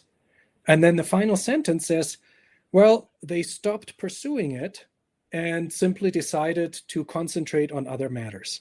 So they're stating in their own document, they're admitting in their own official filings that this act was never enacted. Wow.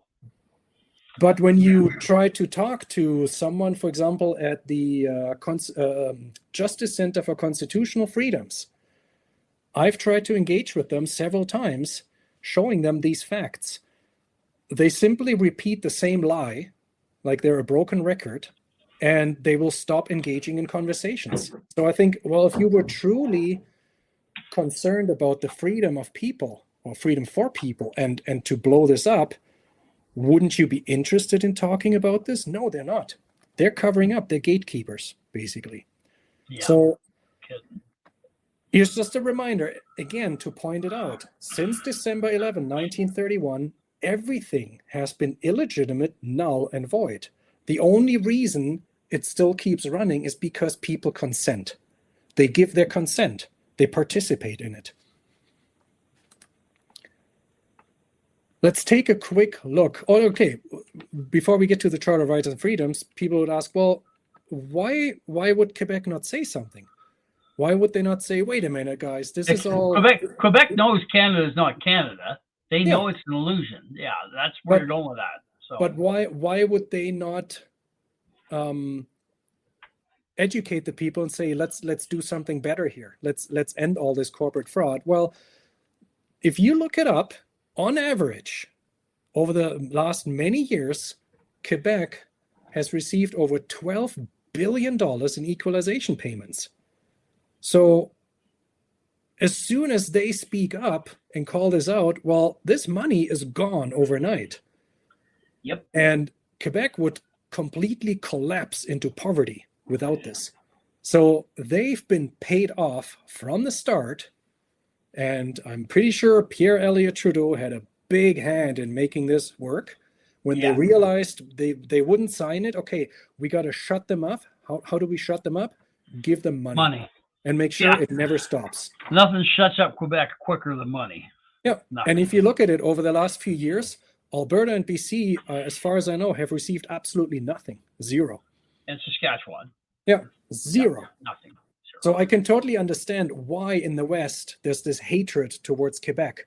But the people don't understand who the actual enemy is. The enemy is not Quebec and the people, because Quebec and the people don't know any better either, because they've been kept in the dark. Yeah. So that being said, I am talking with Alberta 51 Project and AmericanFund.ca, which is a separatist movement. Yeah. Within here, they've been on a podcast before.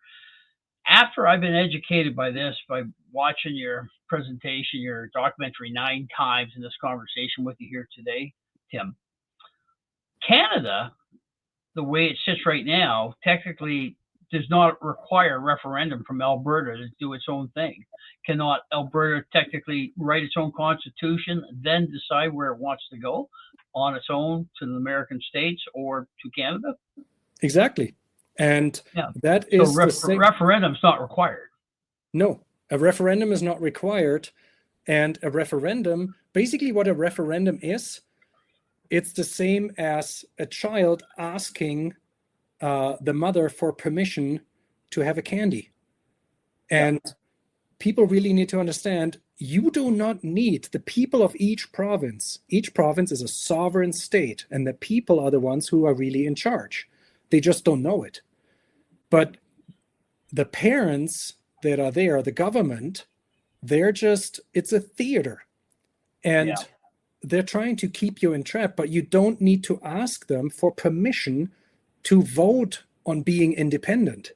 And anyone who has his hopes in a referendum and the Clarity Act, I'm going to tell you, mark my words, I'll bet whatever you want to bet, every referendum will fail. Why? Because the Clarity Act is written and designed to make it fail. So first of all, the Clarity Act is based on an opinion from judges. That's what it's based on. It's an opinion by judges. Well, I can have a freaking opinion. Everyone can have an opinion. In the act, it states a referendum may be called, but here are the conditions. 100% of the people have to vote in favor. Well, there will always be some people who will not vote in favor. Never in favor, that's right. They can either be crazy shit-ass liberals or NDP people or even conservatives that are not right in their minds.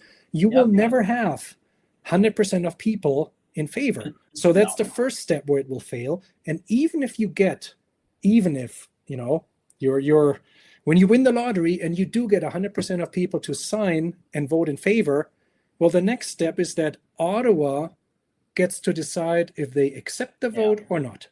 That begets the notwithstanding clause in that, and the Charter of Rights and Freedoms, which they enacted so they could beat truck drivers to the ground in Ottawa, right? We all remember. Well, we'll get into the Charter of Rights and Freedoms quickly, and then the upcoming documentary that will talk about the Emergencies Act and why people in Ottawa were trampled on and beaten. That doesn't have a lot to do with the documents. It has to do with the flag that people were waving. I can, you know, when we get to the end of this, I can quickly. That's going to be an exciting episode. I'll watch you back from that, Tim. I can just, you know, explain it in a nutshell when we're done with this presentation. But that movie will really. It will trigger a lot of cognitive dissonance and weaponized egos, but it has to be shown. So anyway, let's take a quick look at the Charter of Rights and Freedoms, which, by the way, just to remind everyone, it was never ratified. It is not a document that you can use as your right. So let's look at it, though. It says the Canadian Charter of Rights and Freedoms in Section 1 guarantees the rights and freedoms set out in it, subject only to such reasonable limits prescribed by law as can be demonstrably justified. So what does that really mean? It means it gives the government the option to ignore the Charter, and this is why the courts often side with the government, because of subsection 1. Subsection 7, sorry. It says everyone has the right to life, liberty, and security of the person. Really go into a dictionary, Black's Law Dictionary, not just Wikipedia. What is the definition of person? How in all of Canada's statutes and law is person defined? It's not a living man, it's not a living woman. So you, as the living man or woman, do not have a right to life, liberty, and security when you consent to participate in the government. Exactly. Now, here's the funniest section. And this always blows my mind when people say, I have a Charter of Rights and Freedoms. You know, where in the Charter does it say that you can beat me up and steal from my bank account? Well, if you believe that the Charter was ever ratified and is valid, fine. Section 32 states this Charter, the whole Charter, applies to the Parliament and Government of Canada and to the legislature and government of each province. So if you are not part of the government, if you do not work for the government, this Charter does not apply to you, regardless of the fact that it was never ratified. So this blows my mind. So whoever argues I have a Charter tells me that they actually never read the goddamn document. Because if they had, they would know that it doesn't apply to them in the first place.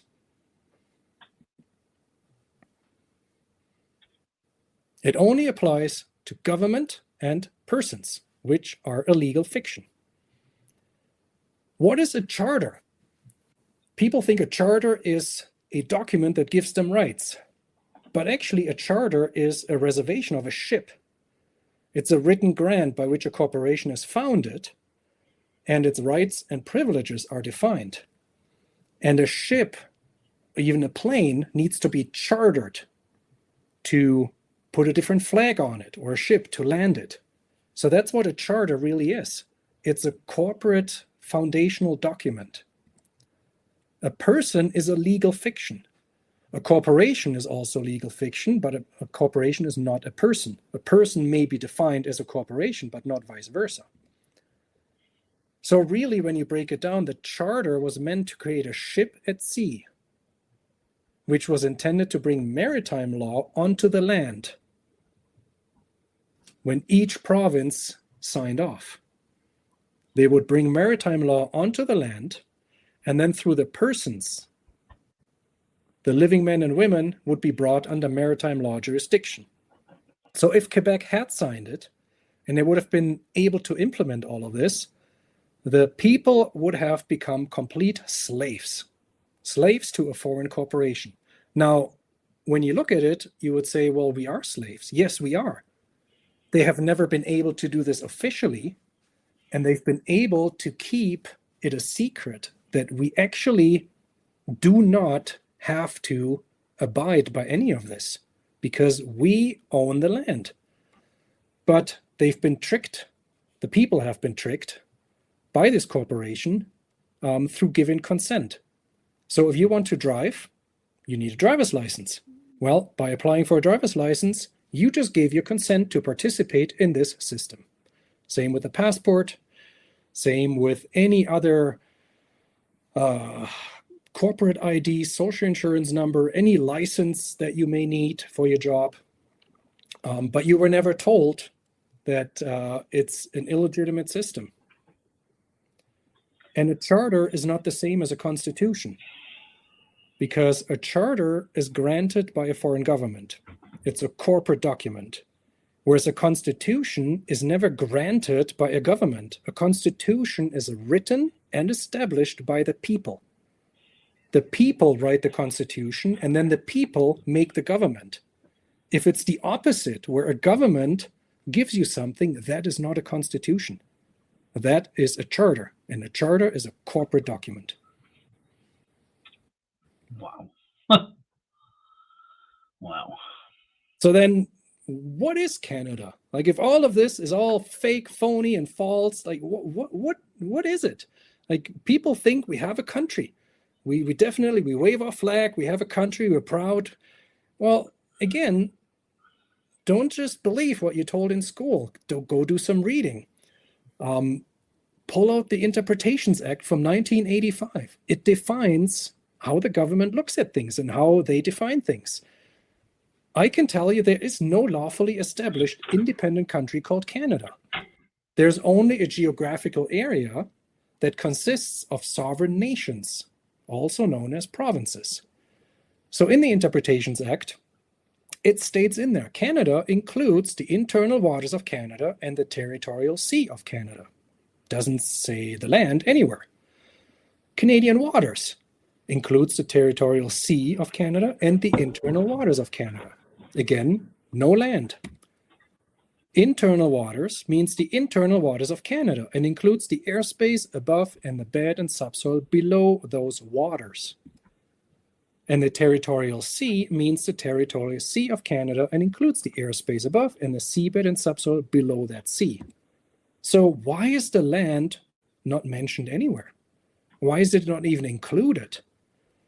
And some people might say, well, it is because it says Canada includes the internal waters. So it's the internal waters and everything else. No. That's bullshit. The definition of the word definition is only what it's a box. So if it includes the internal waters, it only includes what is mentioned after the word include. It excludes everything else, because otherwise you could say, well, Canada then also includes the land of Russia. Canada includes the North Pole and the South Pole. Like that, you can't. If it's not mentioned, it doesn't include it. So it's pretty clear in their definition of Canada, it does not include any of the land. And why? Because in 1931, through the Statute of Westminster, they gave up the allodial title. They gave up the title to the land, and the land was naturally returned to the people. And through the person, which is a legal fiction, which is your all caps name on all forms, IDs, licenses, passports, birth certificates, you have submitted to operate within maritime law. That means you only have the privileges, not rights, you have privileges that the corporation grants to you. And those do not include unalienable rights. So in the United States, for example, where the Constitution in the Second Amendment grants people the right to bear arms, that's not a privilege, that's a right. And the government comes in, they don't use the word arms, they use the word firearm. The Constitution of the United States never mentions the word firearm, it mentions arms. But if you participate in the government system of control, they grant you privileges to have a firearm as long as you apply for a license to carry one. Now, you may think, okay, this all is so overwhelming and it seems like you can't get out of it because you're so sucked into the system. How do you get out of it? What do we do? And the solution is actually easier than what it may seem. So if you look at the United States of America in 1776, they wanted independence and they fought a bloody war to get it. They fought a bloody war to have title of the land. Well, that's something we don't need to do. Why? Because we already have the land. We, the people in each province, are the sovereigns in each province because the title of the land was given to the people on December 11, 1931. So we don't need to fight a bloody war to get the title of the land. We don't need to declare our independence from Great Britain because we are already independent from Great Britain. There's no king that needs to be asked for permission. There's no crown and chancery that needs to be notified that we're done with them. That's 93 years ago. That's done. They did it to themselves. So what you really need to do is educate yourself. Learn these facts. They're not that hard to understand. Take out the documents, go through it from what I've explained to get your own picture. You need to do this work yourself. Don't just blindly believe me because then someone will come along and easily take advantage of you again. Do the work yourself. See where the trickery was done. See where the fraud happened so you can break this pattern, break this mind manipulation. And one of the biggest mind manipulations is celebrating Canada Day and waving a Canadian flag. In probably about 2 months, there will be a movie coming out that breaks down the Canadian flag and what it really represents. It represents the trademark and symbol of a corporation. It does not represent freedom of the people. It does not represent sovereignty at all. And you really need to disconnect from that flag. So that movie will break it down in great detail, the whole history and how it is connected to a corporation and what needs to be done to break that. It's also important that you educate your children of these facts because they are being told lies in school. They're not being taught to look at the Statute of Westminster. They're not being taught how many proclamations it took in 1982 to actually enact the document. They're being told, yes, that's what we have. The BNA Act is our constitution, and we happily provide our consent to be treated as slaves. So we need to break that, and we need to educate them. And everyone carries responsibility in this. How can you do it? Well, a lot of people have gone through so much brainwashing and weaponized egos that you can't just present facts. A lot of people get triggered and start insulting you and blocking you and running the other way. All you can do is use the so-called Socratic method where you ask a simple question. You ask, do we actually have a Charter of Rights and Freedoms? I wonder, was it ever ratified? And then you walk away. And hopefully you get a few people who will start reading and digging, and maybe a year or two later, they will come and ask you more questions. Also, when you find someone who is absolutely confused because they've woken up from this and they don't know what's going on, don't march in and tell them, I told you so. I know it all. You didn't. You're too late. No, just, offer help, offer kindness and patience, explain everything to them, and tell them what needs to be done, and tell them to please go and tell others. That's the only way to really break this.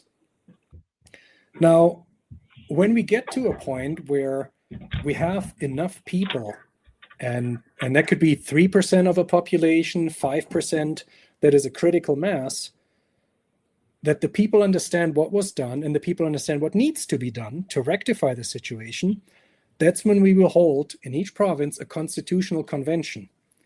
And that's where we will discuss a constitution for each province, because no province has a constitution. All 13 states had the original New England states had their constitutions drawn up. Exactly. And every state to this day has a constitution. Yeah, they need one. Each state needs one so they can talk about confederation and creating a union. If you don't have a constitution, you can't take the next step. And you see each state in the United States also has they have several constitutions. So you can always see when, let's say, the California Republic was incorporated to be the state of California. So there are two different constitutions. One, when it was taken over by a corporate entity, and before, when it was a republic, a sovereign nation. So when we agree on a constitution, and for example, a provincial constitution, you can look at the state of Texas, or Texas Republic. Sorry, I should call it the Texas Republic. Their constitution is a beautiful document. We can take that one as a template and modify it or add on to it whatever we want, let's say in Alberta. And then that gets voted on by people to ratify it as a constitution. So once that is done, that's when you then elect delegates to form a government, a de jure legal government, de jure government. Exactly. Yeah. And it's, people might say, well, that sounds kind of crazy because you can't just break down everything we have. That's anarchy. That would be chaos. Yes, I agree. And the way we would approach this is to have a limited period of time where we have a transitional period. Let's say we set it to a year, 2, 3 years, where we would say, okay, we're not just going to break everything down, but we're going to declare from the start who is legitimate, who isn't. Yep. We will give a certain time period where we say, okay, you will remain in that position, but under the control of the people.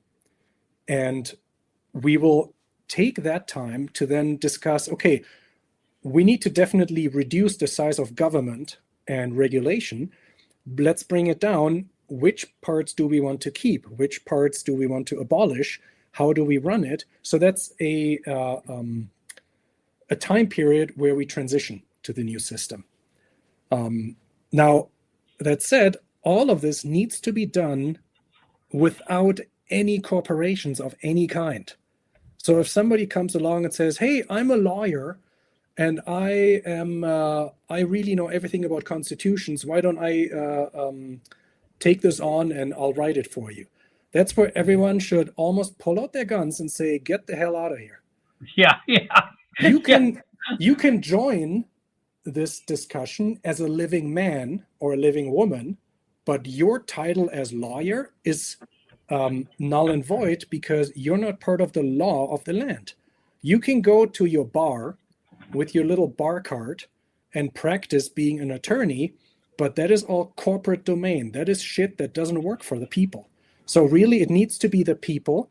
And if we wanted to take any constitutional experts to have some guidance not the ones who make the decisions, but maybe guide people, it would have to be independent. It would have to be, I don't know, maybe some constitutional experts from a few states of the United States of America, and maybe in connection with their sheriff departments, use them as experts to help us come up with the constitution. But they wouldn't have a say in it. So that's really important. No corporate entity can have any say in this. You like to stop the screen? Oh, okay. So once each province has a constitution and seated a government, that's the time when all provinces can then hold a convention to see if they want to federate into one country. But they don't have to. It could be that only Alberta, BC, and the Northwest Territories confederate into one area, but Saskatchewan, Manitoba remain independent. That's totally fine. But that's something that would then need to be discussed at that time. You can't do that before each province has ratified a constitution and seated a government. And to sum it all up, we basically have been living under tyranny as slaves through consent. It's all illegitimate. It has been there for over 93 years. It has stolen so much money, so much value. Wow. It has cost people's lives. People have fought in wars that they should have never fought. No, one other thing to bring in is people think we have a Canadian military. No, we don't. Because each soldier swears allegiance or pledges allegiance to the King of Great Britain.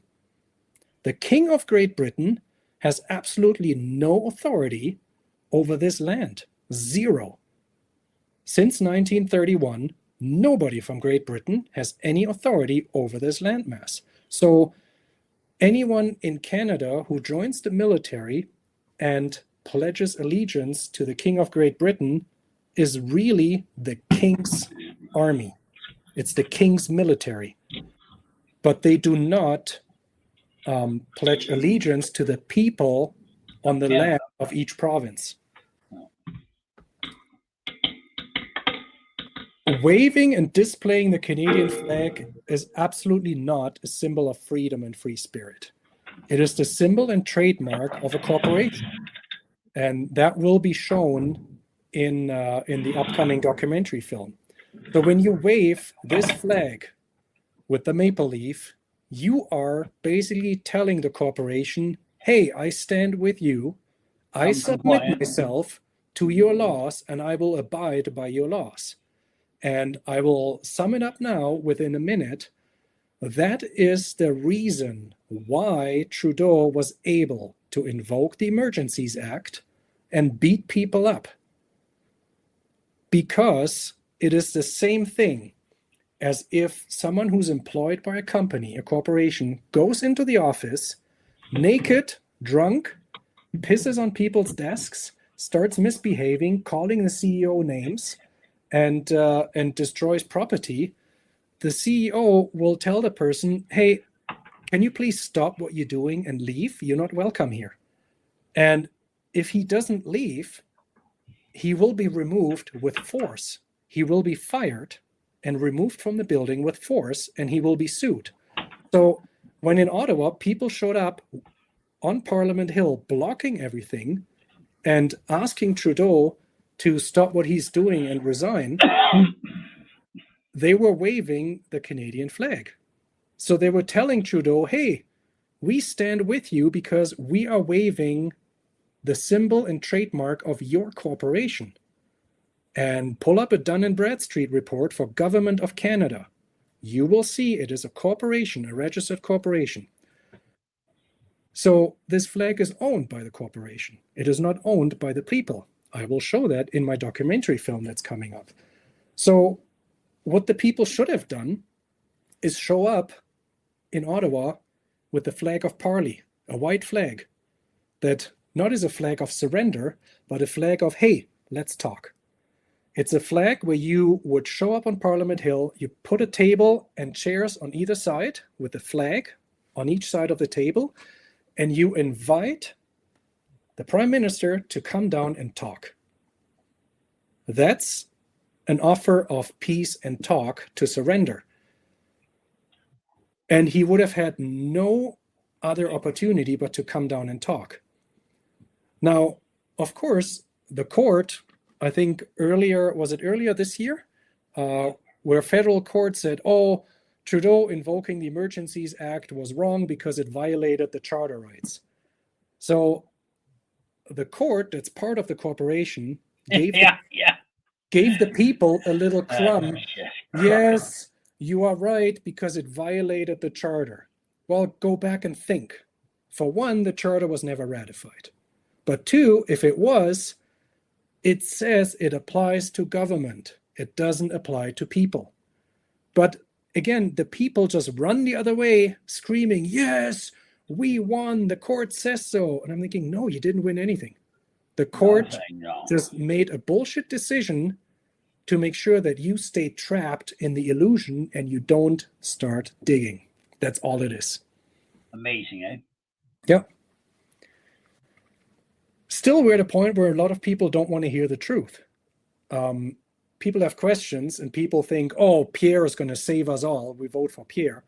Well, you're just part of the problem, because you think every 4 years you vote for the other guy. Well, once you figure out that no matter who you vote for, they all work for the same foreign corporation, they're all limbs of the same beast. It doesn't matter who you vote for. You will never get out of this by voting. No.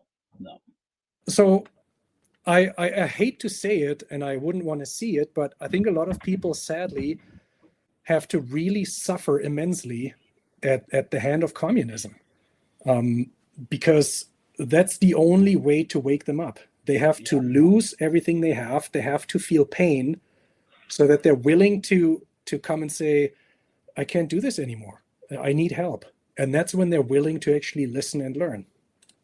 Yeah. And then have the will to change, and their weaponized ego gets broken. And I like this quote that says, nothing can stop what is coming, because it can't. You look at other countries, I think the United States, or the corporation United States, is the first one that has to fall. If that domino falls, every other one is going to fall. Yeah. And here we definitely have more work to do compared to the United States, because the patriotism is not here. The understanding of sovereignty is not here. And I'm not blaming people. It's because they've been brainwashed. They've been mind manipulated. No. But there's work to do. Everyone can help. It's not something where people just sit and someone will do it for them. No, everyone has to work, and there's something that everyone can do. Some people have approached me and said, well, then truly this land should all belong just to the indigenous people and nobody else. And while someone could make a case for that, if you go back far enough, well, you can't just come and kick over 20 million people off this landmass and say, go to hell. It's not your land. I think that's where we really need to set those things aside, realize that all of us have gotten screwed. Well, not all of us, because obviously judges and attorneys and government, they're in on it. So those are the ones who need to be held accountable. But the people that I'm talking about, the people who have unknowingly consented to this and have been lied to, we all got played. And for the very first time on this landmass, for the very first time, everyone has a seat at the table. From the start, the indigenous people didn't have a seat at the table. They were overrun by the British and by the French. And then they got really badly treated by the British. And they never had a seat at the table. Now they do. And everyone should be invited to participate in how we can really make this an amazing place. Wow. Big job. And I love this quote by R. Buckminster Fuller is, you never change things by fighting the existing reality. And that's what we're trying to do. You can't. If you want to change something, you really need to build a new model that makes the existing model obsolete. And it's as simple as that. We can't try to change the way this corporation thinks and make it our own, because we don't have the right to do it. We're not part of the corporation. We're just the slaves. So that's why you can't ask a Danielle Smith for permission to become independent. You just need to realize, wait a minute, we are already independent. We need to build a new model based on that independence because we have the right to do so. She can't shut us down. And then we build a model that makes her model completely obsolete.